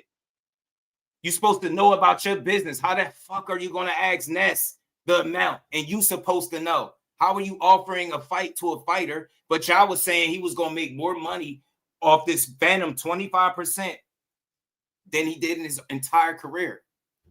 When every fight put together. This is what y'all was pushing. This is what y'all was running around YouTube pushing. Y'all really crazy, bro. That is wild, bro. That is wild. This right here is like next level. And y'all still, and then look, this is that, right? This is what he said then. And then he says something. He says this today. I'm going to die on that hill. And my hill was, that was a good offer. Not only was it a good offer, but you could have negotiated. And I'm going to say that till I die. If another man has undisputed and they offer you 5 belts and they giving you 25%, take it. Now, if you Shakur and you feel you deserve more, negotiate. Right? Take it, Yo, right? give me a little bit more. Do 33%. It's easier to be like, oh, Ness, you hate Shakur. No, I just been watching boxing too long. You know who else started at 25 and ended up getting 33.3 or 33.7%? Joseph Parker, Anthony Joshua. Dudes is just stupid, man. Motherfuckers is jokers. Like, and you know why? You know why he was able to get that? Because they was willing to negotiate. They said time and time again that it was a flat fee with no number attached to it, which is wild. And they said it was take it or leave it, meaning they wasn't willing to negotiate, Ness. But you just said you willing to die on that hill because it was a good offer, right? That's what you just said there. But this is not what you said right here when you got him on the show. What was the money? What was That's not what you said right here. This is not what you said right here. Just like so you ain't gonna tell me that. Coming at him. This is for all them 25%. So, well, what is 50% of what then? Whatever the pot is, y'all know what the pot is. You know. That's why you offered him 25. Yeah, you think that's why he want 50. Because you ain't hear this. Wait a minute. How do I know what the pot is and I have a shop to fight? What you mean? You said it yourself when you first got on here. He hasn't shopped the fight. So you're made a man an offer with no money. And y'all expected him to go for the okie doke. That's crazy. How gullible. I swear, I get it. Bill Haney, you know what? After today, I think I like Bill Haney even more. Yeah, I do. Because this was pure genius. Like, this was pure genius. I mean, I got to give it to him. One day I run into Bill Haney, I got to shake his hand, and it ain't even going to be for all the stuff that him and Devin did together as a team. It's just going to be simply for this narrative alone. This by far is one of the longest running narratives I've ever witnessed in my life. And it's ridiculous because it goes to show you how in so many ways he think about y'all. You get what I'm saying? He showed so many ways how he think about y'all, because if he thinks y'all supposed to believe that a guy is supposed to accept an offer to a fight without knowing how much money he get paid, then I would tell y'all anything. I get it now. I get it. If with people, the IQ that certain people have, I would lie to them too. I get it, Bill. I wouldn't lie because I ain't no lying ass dude, but I get why Bill do it. I get it. It's so easy. Last time, I'm gonna play this and we getting this out of here, man. So what was the money? What was it? 25% of what? He ain't tell me that. Just like you ain't gonna tell me that. No, but I'm saying is, so what is 50% of what then? Whatever the pot is, y'all know what the pot is. You know. That's why you offered him 25. That's why he want 50. Wait a minute. How do I know what the pot is and I have a shop to fight? What you mean? He letting you know he don't know how much the pot is because he ain't shopped the fight, but he started the interview with asking Ness 25% of what? You cannot make this shit up. How are you, as the person doing the business, gonna ask the interviewer about your business and he's supposed to know? And y'all still believe this shit? I'm done. Don't ever say nothing else to me. I swear after this, y'all got it. From now on, somebody say he should have took it, I'm gonna say, yeah, he ducked. But again, like I said, the offer still stands. If one of y'all want to see me do a live stream tomorrow saying Shakur Stevenson, Devin Haney at 135, and he ain't want that smoke, and he should have took the 25%, come up here or type in the chat where 25% of what, and I promise y'all got my word. My live stream will just be about Shakur ducking the 25% and nothing else. I won't talk about nothing else. We'll just pile on. We'll talk about how this dude ain't want to fight.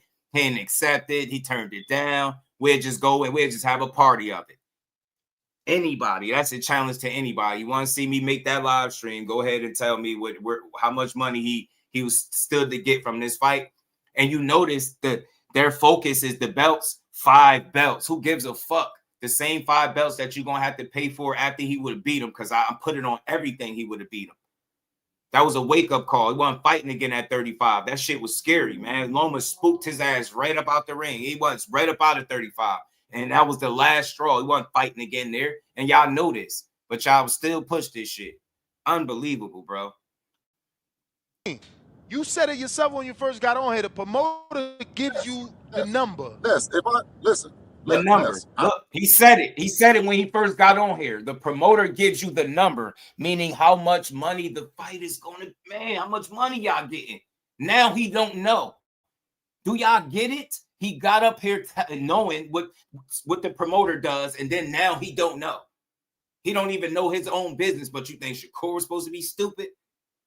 Man, yo, I swear, bro. I salute Bill Haney. I double salute Bill Haney for this. This was pure fucking genius, bro. Albert Einstein couldn't have came up with a better narrative. I swear. I mean, this is just pure genius right now at this point. I hope not. They better, man. They better not. I don't know what you and Devin is going to get until you and Devin decide behind the scenes that it's about to be a fight, and then I can go shop the fight, right, and see what I can get, right. If I know Ness that I got to give you $1,000, well, Devin, how much I got to give you? Well, I want a percentage of what we get when we go get it, right? What do you mean? This shit is stupid. So this is even worse, Bill. This is even worse. This means there was never. This is even worse. This means there was. So this is even worse, Bill. This is even worse. So this is even worse, Bill. This is even worse. This means there was never no deal. This means you was trying to get him to agree to 25% to then go to Bob, then go to Eddie, then go to Al. Yeah. Exactly. They're nail in the coffin, bro. They put a nail in their own coffin. I ain't even have to do it. I'm good on that. That shit is bogus, bro. Y'all still believe that, man? Have at it. It was fun. I'm gonna keep these two clips side by side in here for a while, just in case, I need to revisit it, just in case somebody come through. Whenever somebody say 25% to me, I'm just going to play that clip. I'm not going to say nothing. I'm just going to play the clip and keep it pushing. I'm never responding again. I'm just going to play the clip. Let's keep going. Last thing, man, we're going to get to is Hitchins, man. A few minutes of this. Hitchins doing this interview with... Let them know who you is for whoever don't know. So, listen, I don't know. They should know me. I'm the best fighter in the sport of boxing. I talk the most. Right. You know what I'm saying? Right. That they don't like. Right. But I keep telling them I'm undefeated for a reason. Right. I got a world title for a reason. Chat, these boys keep calling my name for a reason. A lot of people claim that they champions and they say it for titles. I asked him, I said, can you bring the belt out? When in Miami, he brought the belt out. This the bag right here. This the $1 million bag right here. Damn. You feel me? This right here, this is what every fighter dreams of doing. Who you take this from?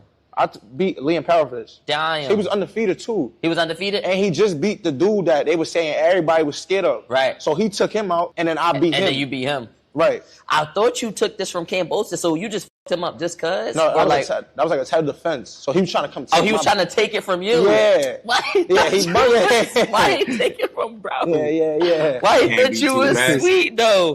They talk about ush.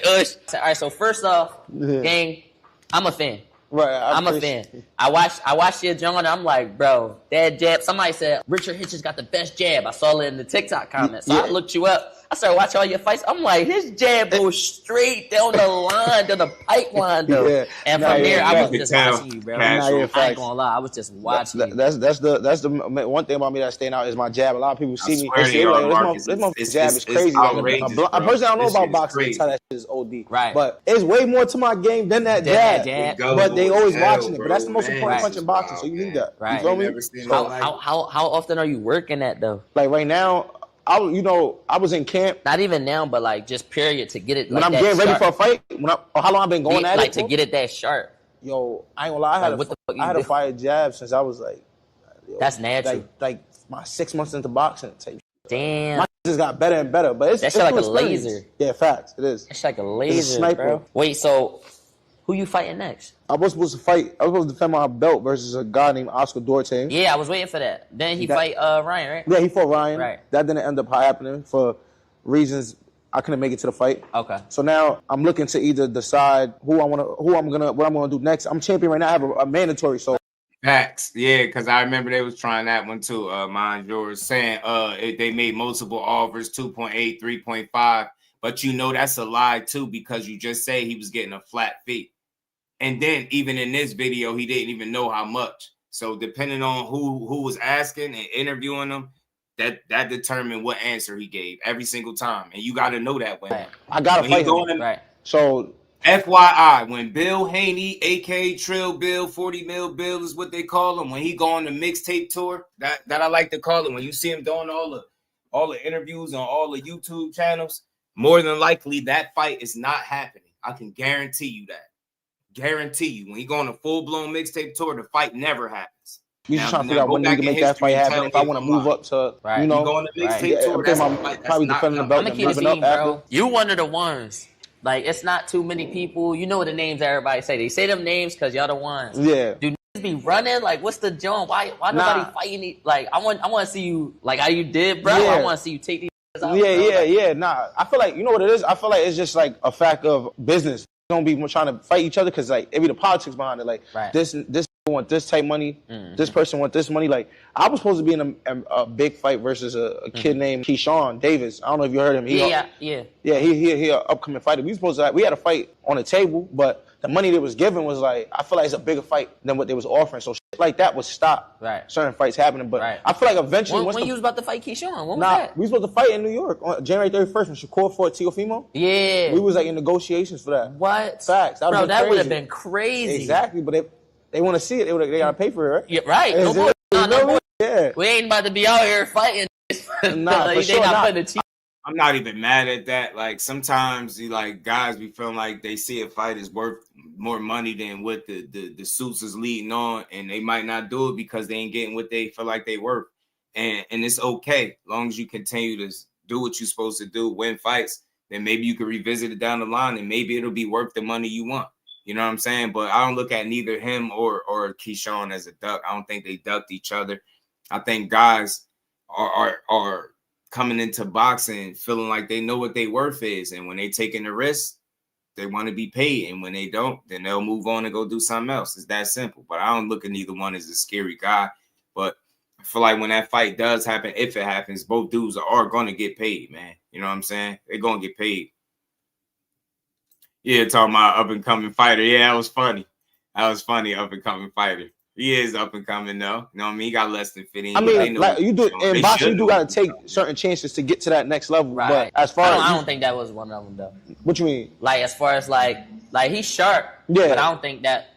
Well, I feel like if he do a little bit more, then the boxing world look at him like... Because he getting bigger and bigger, you feel me? So they looking at him. I feel like in a similar way to you, like, he popped his shit. That's facts. We both arrogant, talking crazy, and we can fight for real. So it's lit. There's a lot of big fights in boxing. Devin. Right. You fought Dev? No, he fought Cambosis. I ain't fight Dev yet. Me and Devin just sparred. Would you fight Dev? Hell yeah. I want to fight him this year. This year? Yeah. I feel like when I go to the next weight class, it's going to be me at my best. Where you at now? I'm at 140. 140. Where he at? He at 147. He was at 140. Ain't that's like ain't one of them a catch weight? Nah, 140 is a weight class. And then they go to 147? So it's super lightweight, junior welterweight, then it's 147 is welterweight. Right. Yeah. You'll really fight him though? Not for sure. What you mean if I really fight? Not like, I feel like you don't be trying to do those fights. Y'all be like, yo, like I'm gonna take anybody else out. Like, you gotta fight not necessarily you. I don't think you, Ryan, Keyshawn, I don't think y'all be ducking. Yeah. Like, I be feel like Tank don't make the fight because I'm like, yo, Tank, I'm watching you, bro. Make them fights happen. Certain just don't make the fight happen. They be trying to downplay Tank though, but like I feel like everybody that Tank fight want to fight because everybody that Tank beat is a name. No. They be sturdy fights. I don't think his resume. But I do think, like, come on, bro. What fight you want to see? Somebody up. I want to see Shakur up. Oh, Shakur? Yeah, that's the big one. I want to see that fight. We all want to see that. But now, I don't know if I want to see it because it's like, where the fuck you been at? Yeah. He's sharpening his iron and you been, like, going. Lacking like, the same shit? Yeah. Yeah. Shit be like that. How that shit felt, though, when you submitted yourself and, like, being one of them ones? Yeah. How that shit feel? I ain't gonna lie. That shit feel like Richardson that shit feel like it feel like I finally made it. Like, you feel me? You made it to that plateau that you always wanted to make it at. That's like, fighting for the world titles, the biggest fights, the biggest paydays. So I'm here, and it's all about just capitalizing off of that. You feel me? Right. So do you still get nervous before you da-da-da? Nah, I mean, boxing to me so like shit like second nature to me. It be the more when it comes to fighting at the top level, it don't be the fighting part. It be the toll of like it take on you with the media, building the fight, and the toll of like the event will take fighters and be like make a fighter nervous. But shit like that is like. So you would say that being under those bright lights, like the more people you feel that shit in the ring? I feel like it's boxing. Boxing is boxing. When you get in there, you as a nigga in front of you, no matter if a nigga watching right here, if it's 20 niggas here, you gonna fight. You feel me? I feel that. Let me ask you something. Boxing Bill, did he beat the brakes off Lamont Roach? I be feeling like if it's a stadium though, it's like, no, this too. Nah, the latest for the shit I fought in though, I ain't gonna lie, it's the Olympics, 2016 in Brazil. Like when you fighting, they screaming like the countries are screaming. You feel the ring shaking. You like, oh, this shit like some different shit. I feel like that's like it's a fire feeling. So experiencing that at like 18, even fighting in arenas and shit like that, it's like I've been fighting in big shit since a young nigga. You feel me? Chad talking about die. Nah, he said that shit really don't matter. Do it ever be to a point where it's like the press and the media leading up to the fight really had y'all beat? Roach tougher than Shakur. Watch this. Based off what? What are you basing that off? And what kind of style does Lamont Roach have that Shakur is not capable of possessing? Like, make it make sense. Like, we like to say styles make fights, but that's anybody could throw that out there. But what you mean? What kind of style is it that Lamont Roach got that Shakur don't got? What is it? What is Lamont Roach? Is he a boxer or is he a pressure fighter? He a boxer, right? What is Shakur? Is he a boxer? What is Lamont Roach? What kind of style do he got? Because y'all said he was going to beat the brakes off him. Y'all said he was going to stop Lamont Roach. So what kind of style is it that Lamont Roach got that Tank couldn't figure out? Because that's what you're starting to say, basically. So Tank couldn't figure out Lamont Roach style. You get what I'm saying? And then Lamont Roach couldn't figure out Jamel Herring style. Jamel Herring could figure out Lamont Roach, but not Tank Davis. That's what you're saying when you say styles make fights. That's what I'm hearing. You got to make it make sense. What do you have to suggest that Lamont Roach is tougher than Shakur? And I'm only asking these questions to prove that people just say shit just to say it. They can't really explain what they mean when they say what they're saying. So what kind of style is it that Lamont Roach got? And again, I hate to do this, but I just hate unnecessary. Like, again, how is he proven to be tougher? In what way? In what way is he tougher? Because he got dropped by somebody that Shakur stopped and dominated and didn't lose a single round to. I just want to let the record reflect that he stopped somebody that dropped Lamont Roach and beat him. So I just want to know, how is he tougher? You get what I'm saying? And what style do he got that make him so difficult to deal with? Roach got a better chin. Again, boxing build, he's been dropped. You've never seen Shakur get dropped. How does he have a better chin? What are you basing that off?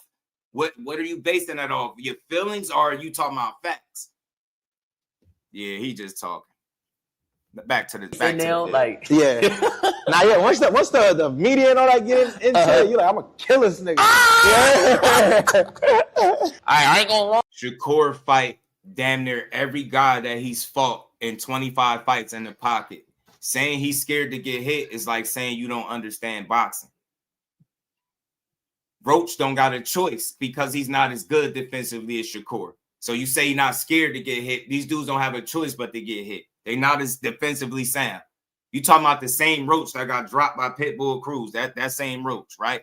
You say he's so tough. He got dropped. Mind you, you said his chin is better than Shakur's, but he been dropped by Jamel Herring, somebody that Shakur dominated, and then he got dropped by Pitbull Cruz, somebody that Tank beat and boxed. Think about that. None of what you saying makes sense. He take more chances. So what? He get hit more too. Who lands at a higher clip? Who's more efficient? Who landed more higher combination percentage? Who got a higher plus minus ratio? Him or Roach? Who's been dropped twice compared to none? See, you see how none of what you saying can be proven. You just saying what you feel. You're not saying what can be proven. I'm telling you what can be proven. See the difference? Roach take more chances. That's like man, 1,300 niggas in here. What style do Roach got again that Shakur don't got? And again, you telling me that if Shakur and Lamont Roach fight, you tell me you picking Lamont Roach, right? You better. Yo, what you trying to box, bro? I think I want to box you though. You trying to get in here? Let me see how big this ring is, though. Yeah, man. I think I want to box you. Let me see. Wait, Chat, should I box you? Let me see. He nervous, Chat. Should I box you, Chat? Yo, this ring ain't. They said I can't touch him. I'm about to drop him. Yo, this ring ain't that big. Yo, he look type big now. You small. It's the boots. I'm 135.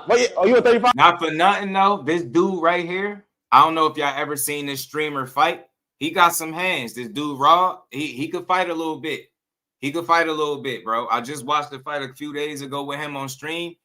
He was fighting, bro. He was doing his thing. He was holding it down, and he won. He could fight a little bit, bro.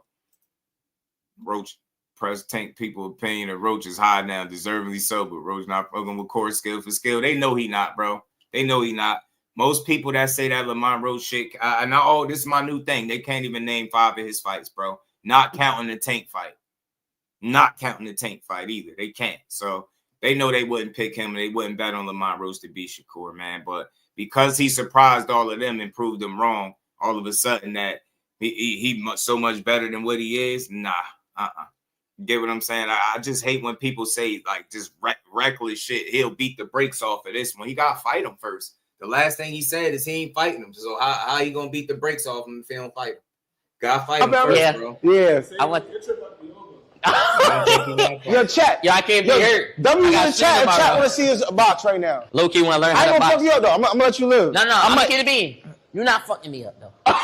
Let me just say that right now. We can just keep it being. You're not fucking me up, but after it's not chill. Why he said I need an ice pack? No, yo, I'm not gonna lie. Yo, what you? Again, tougher based on what? He got dropped twice. He got dropped twice in 2 different fights, bro. 2 different fights. 2 different fights. What tougher how? In what way? Like what do you mean when you say tougher? I'm trying to figure out what you mean. Because he get hit more, he's tougher. You know how stupid that is? You know how stupid that sound? Because he get hit more. That's what you mean? That's what you mean. Okay, that's what you mean. Man, the problem with y'all got to stop giving him knockouts over people that he ain't fought yet. You seen it happen. I'm pretty sure you was screaming with your pom-poms up, talking about how he was gonna knock out Pitbull. And I'm pretty sure you did the same thing with Lamont Roach. What happens when you don't knock people out? Y'all keep talking this knockout shit. What happened when you can't get that knockout? What happened when you don't land that shot? We know what happens. You get outboxed and embarrassed. And that goes for all these dudes. Anybody, I got Shakur over all. Look at both of us. He's I know he is. He's like W Glaze. You gonna box me like that? Nah, I'm taking these off, but I got shorts, bro. I'm ready to fuck you. You got shorts right here? I'm prepared. It's in the bag. So we suit up? What you got? Suit up. Say that. Suit up. Say I'm not. Yeah, y'all thought I was gonna stare and just talk interview all day. You see, I done hype this man. I got 8. No, 16. Everything. All right. No, I don't really care for this though. Rod could fight a little bit. Oh, look, tuck in. Yeah.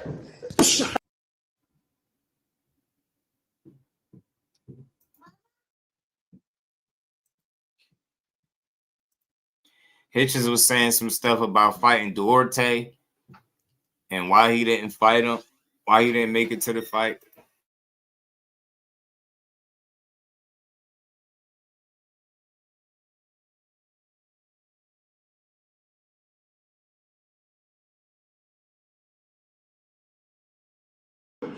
Bro, y'all gotta stop. Y'all crazy. Yo, AI ain't shit, bro. Y'all really gotta stop this, bro. Who did this? Greg? Yo, come on. Yo, chill out on the Brooklyn boy, bro. Y'all wildin'. Y'all really wildin', bro. I really don't enjoy talking boxing with some of y'all because y'all expose y'all IQ and y'all just don't sound very intelligent, man. Watch this, yo. I do this every time they start this. Watch this. Watch this. Hey, be trippy. Triple TV, be trip. Can you name me the fighters that he ran from? Can you do me a favor and can you name me the fighters that he ran from? I've seen the fights. You know, we at the end of the live, hit the like button, sub to the channel as we wrap up. Hitchins said something about money not being right is why he pulled out of this fight with Duarte. It sounded weird, man. And I'm like, didn't they say he couldn't make weight? So which one was it? Was it that he couldn't make weight or... Hold on, which one was it, man?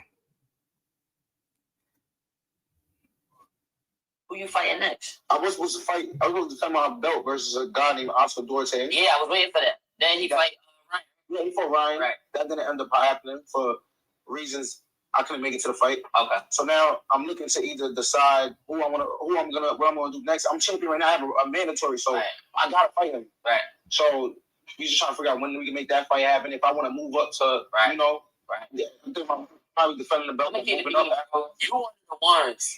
Like it's not. So we'll see. I hear he got his mandatory is Lindolfo Delgado. Hitchens is. That's who he got to fight. Y'all know who Lindolfo, man. I believe that's Robert Garcia fighter. That's he promote.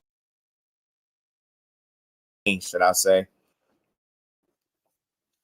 Nah, man, it ain't that, man. We gotta get off that, bro. Look, if you, hey, whoever you are, fam, if you can show me when I don't give everybody the same just due, then you'll have a conversation. But all that love him so much, I ain't no super fan and no fucking fighter. I just support the real, bro. I support a guy that's putting on from Jersey. That's it. Y'all make it more than what it is.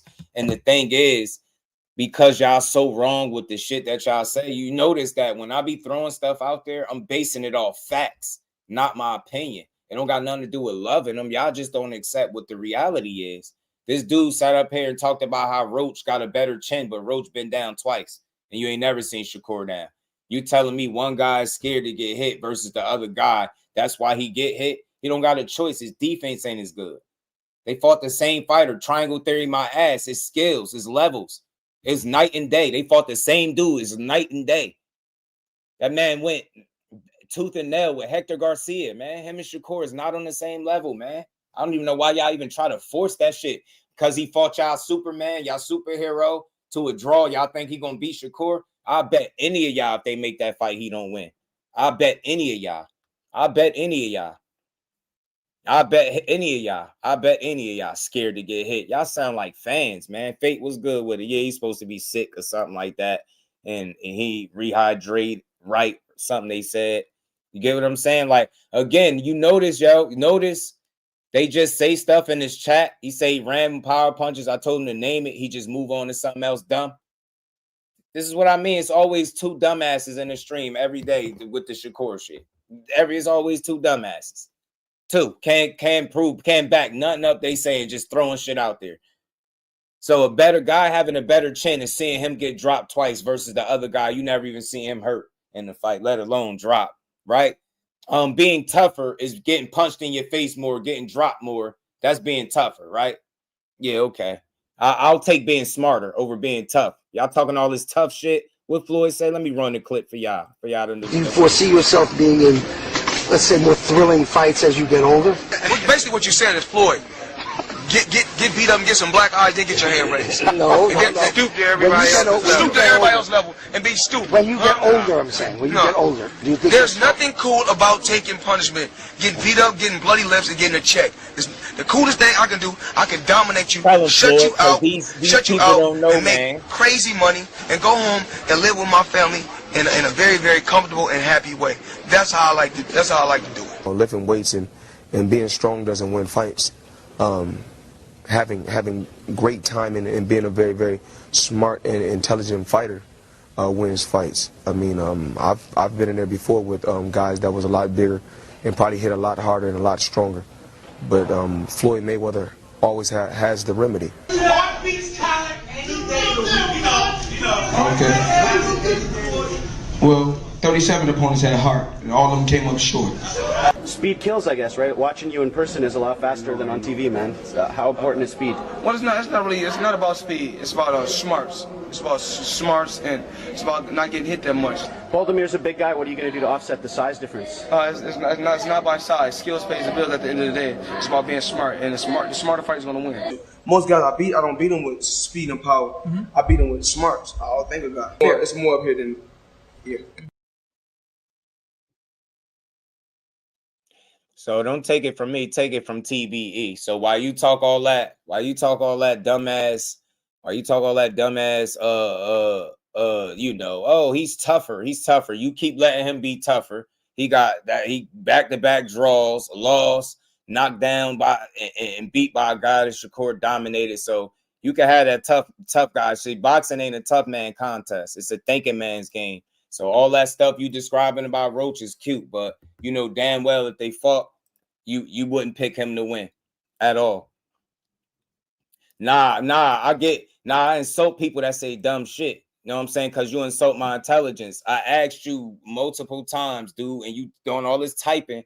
You said something in the chat with no substance. I asked you to back it. I asked you to name the fighters of these power punchers that he ran from, and you still typing everything else. That's why people like you just get blocked. It's not about, I'm not his personal attorney. I don't give a fuck who don't like him.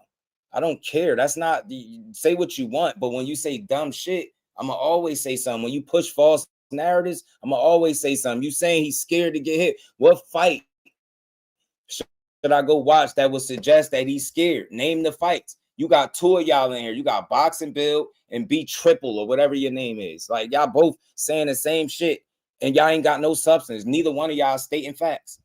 Y'all some weird dudes, man. Y'all study typing. You said he run from all these power punches. Who the power punchers, dude? Teofimo was considered a power puncher. They were saying how he get these knockouts and how it ain't gonna be easy. Where did he fight Teo? Was he scared of Teo? Was he scared of Zepeda? You get what I'm saying? Come on, man. Stop saying dumb shit. Stop with the dumb shit, man. Y'all just be talking. Hey, Boxing Bill, how old are you real quick? I just want to know, fam. How old are you? How old are you? I just want to know. I got to know. How old are you? Because I can't be talking to somebody my age. I know I'm not. I got to be talking to a kid or a guy that started watching boxing a few years ago. There's no way you anywhere near my age, bro. Oh, no wonder. I'm arguing. Well, you're a fucking troll. Okay, yeah, I'm out of here. He's a troll. Executioner. Yeah, that's what you want. Yeah, argue with yourself. Yeah, I'm cool. Cut. What's good with it, my guy? What's good with it, my guy? What's good with it? You do know he beat Nakatila every single round and he dropped him twice. You do know this, right? How do you run from somebody that you dropped twice and beat every single round? The scorecards is like 120 to 108. That's a bad example. And what did De Los Santos do? De Los Santos was asked after the fight why he didn't take more chances with Shakur. Do you know what he said? He said he didn't want to get caught with something after saying he was pillow fisted. So make it make sense. Ain't no playing dumb. And do me a favor, refrain from calling me any niggas on the channel. Like I don't even be talking to y'all like that. So like refrain from that. So again, he beat him every single round, Nakatila, and dropped him twice. That's running. You clearly don't know shit about boxing. De Los Santos, I get it. He moved a lot. He moved a lot with De Los Santos, no doubt. But De Los Santos did the same thing and didn't do nothing in return. It was two people in the ring that night. Who won the fight? So you said all of these power punchers and you named two people. Do you see the problem with y'all? You named two people. And the same two people that y'all always bring up over and over, which he beat both of them. Next, man. Next. Shout out. Like Roach, but Shakur a whole different level up. Yeah, he is. Shout out to Rad, man. De Los Santos was a power puncher. He ran from him. He ran from while De Los Santos. And what did De Los Santos do the whole night? What did he do? That dude landed 2.5, barely 3 punches a round. Crazy, bro. Crazy, bro. Crazy. Nah, Boxing Bill got to be like he like a kid. I could tell. He one of them kids. He one of them kids. I could tell. But look, hit the like button on the way out. Another dope build in the books. Appreciate everybody rocking out, pulling up, and rocking out with your boy. As always, y'all can hate watch Shakur. Go ask him. Go ask him why. Go ask him. Go ask him why. He dominated him. That's a bad example, bro. That's how I know a guy like you got to be another young one. You don't know shit about boxing. You're telling me a dude ran from somebody that he beat every single round and dropped twice. I don't care about his apology. I was mad that he did it because I would never apologize for being great. I would never apologize for a flawless victory. So I hated the minute he apologized to them people.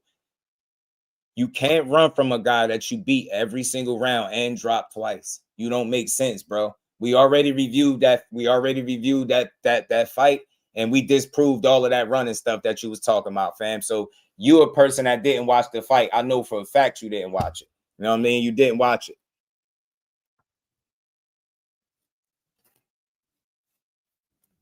Yeah, he like a kid. Shakur got them so annoyed by winning. I'm telling you, he got them winning. And lastly, man, shout out to the champ, Shadeja Green, man. her fight coming up April 17th. I hope I'm in the building for it. Well, Big shout out to the gym. another reason, at least for me, because I'm, we both East Coast, me and KG, but I'm in New York, is that like a lot of people don't know you have a really, really large and strong support system. You know what I'm saying? Like you sell tickets, and and you go on. People don't really understand that. Yeah, They I don't know know this, that. but people don't. You know what I'm saying? And I wanted to come up and speak about that a little bit, because it could be an East Coast thing. But East Coast, New Jersey, New York, we really support out here when it comes to our fighters. Yeah. You know what I'm saying? And you have a large support system, because like I said, I'm from New York, but I rock with a lot of people from New Jersey, and they tell me, listen, we just brought up Keith Cologne. I got a guy in the chat that you've been on his show, a man Just Do. I mean, you have a large support shout out system. to Just Do. Just Do is amazing, bro. Yeah. One of he does a channel over there, and I make sure I go see him after every one of my fights. Last fight, I ain't even let him ask so many questions. I was just over talking him, so I gotta go visit my guy and give him the proper love. But Just Do is my man, and you know what? Listen, I think that because Jersey supports Jersey. Yeah. Low key, except for Shakur. Nah, I ain't mad. Y'all Yes, see what sir. Shakur? We saw what he said. Y'all see what Shakur? I ain't mad at him though. That's his girl. Shout out to the champ, man. I rock with her. That's one of the most genuine fighters that I ever had a chance to talk to. And like she said, man, that's the perfect way to explain it. Jersey support Jersey, so don't come to a platform that's based out of Jersey that represents his town in full and think I'm gonna let y'all slide by trying to slander somebody. Tank is a phenomenal fighter. I don't have to like drag Tank to try to make Shakur look good like y'all do. Tank will do all of this and that to Shakur, then he would have done it already. The fact of the matter is, the same way y'all know Tank is a tough fight for Shakur, they know Shakur is a tough fight for him. And that's probably one of the reasons why it didn't happen yet. You get what I'm saying? But I'm always respect Tank and rock with him, but we got to be realistic. You get what I'm saying? You stop putting him in fights that he say he don't want until he changes tune or start saying something different. The last thing he said about that fight is he's turning his back on it and he not fighting him. So to continue to keep typing in the chat what he'll do to him is stupid. It's like fanboy behavior. I don't care. Could Tank knock Shakur out? Absolutely could, because he a monster. But he got to show me that shit. I'm not just giving him the win the same way I'm not just giving it to Shakur. They got to show me who I think will win going into the fight. Remains to be seen. I'll break it down if it ever happened. But in the meantime, them two of the best fighters in boxing. Shakur is solidified. He's proven himself with more and more each fight. And I think that's where he headed. You know what I mean? It's the sky's the limit. I'm hearing Tank supposed to be making a return back to the sport, which is always good because Tank Davis in the sport is a good thing. You know what I'm saying? So I don't know where y'all get off with all this weird energy, but this ain't the channel you want to come to try to slander fighters. Definitely not the Jersey bred fighters. The difference between me and these people is I don't feel bad about supporting my people. I don't feel bad about supporting the ones that I rock with. I don't feel bad about supporting a guy that gave me over an hour of his time and didn't even have to give me 20 minutes. I don't feel bad about that. Like, and this is the reason why I do what I do. I just played that clip with Shadeja Green shouting me out like that because that's what mattered to me. That matters more than what any dick eater is saying in the chat. You get what I'm saying? You hear what she said, how genuine that is, how she rock. That's what mattered to me because she know how I give it up. I'm a straight shooter and I give everybody a fair shake. I don't got to see everything. We don't have to see everything the same way over here. We could think differently, but when I keep hearing dumb ignorance, oh, you ran from this one, then you ask them to name the fights and they can't do it. And I had to block them because I told them to stop saying nigga to me. I don't talk like that. I don't know you. You definitely can't talk to me like that, especially not on the channel. That's why I don't refer to nobody in the chat as a nigga. I don't do that. It's just something that it's a standard that I say. I choose not to talk like that to the people that support me. I ain't about to be disrespectful. Everybody don't like being called a nigga. So, and I'm one of them. So I ain't with it. I don't like it, especially from strangers in the chat trying to talk boxing. Then you say you're a grown man, but you don't act like one. You get what I'm saying? You're a grown man, but you keep typing like you got troll energy, but you're a grown man. Fool, man. So again, the guy that you keep giving knockout wins to everybody, he has to fight those dudes. Can he knock them out? Do we have the ability and the skill set to do it? Yes. But you got to fight them first. Simple and plain. All that. Who ain't scared of who? Like, think about it. Only children talk that way, or inexperienced people that watch boxing. Nobody's scared of Shakur. Nobody's scared. He's not hurting anybody. Nobody's scared. Like, you sound like a kid. How long you been watching boxing, dude? They obviously there's something stopping these dudes from getting in the ring with him. Something got these dudes giving them 25% take it or leave it offers. Something got these dudes vacating titles and pushing narratives for years and years. Something got these dudes talking about they walking away from fights. It's something. Ain't got to be scared, but it's something. If he was as easy as what y'all said, then somebody would already have beat him.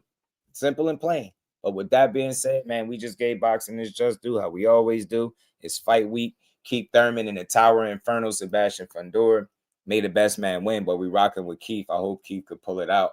But we're going to see it's going to be a dangerous fight for him. It's going to be one of the toughest fights, I believe, of his career. And depending on how that play out, I think it'll be weigh in heavily on what he decides to do from this point forward.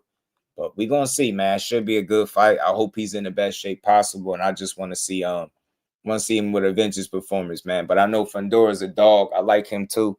So either way, I'm supporting both guys, win, lose, or draw. But I wouldn't mind seeing Keith get his hand raised for obvious reasons, man. But with that, man, that's my time for today. Appreciate everybody that tuned in. Hit the like on the way out. Sub to the channel. Hype the live. Share the lives. And I will see all of y'all tomorrow. Peace. Representing Brick City, Shakur! Finding those levels, too. Look at that four-punch combination. It's a masterclass right now from Shakur Stevenson. That's what you're seeing. A masterclass. Right hand and Shakur meeting them with straight left hand. Oh, there's a knockdown score with the left hand.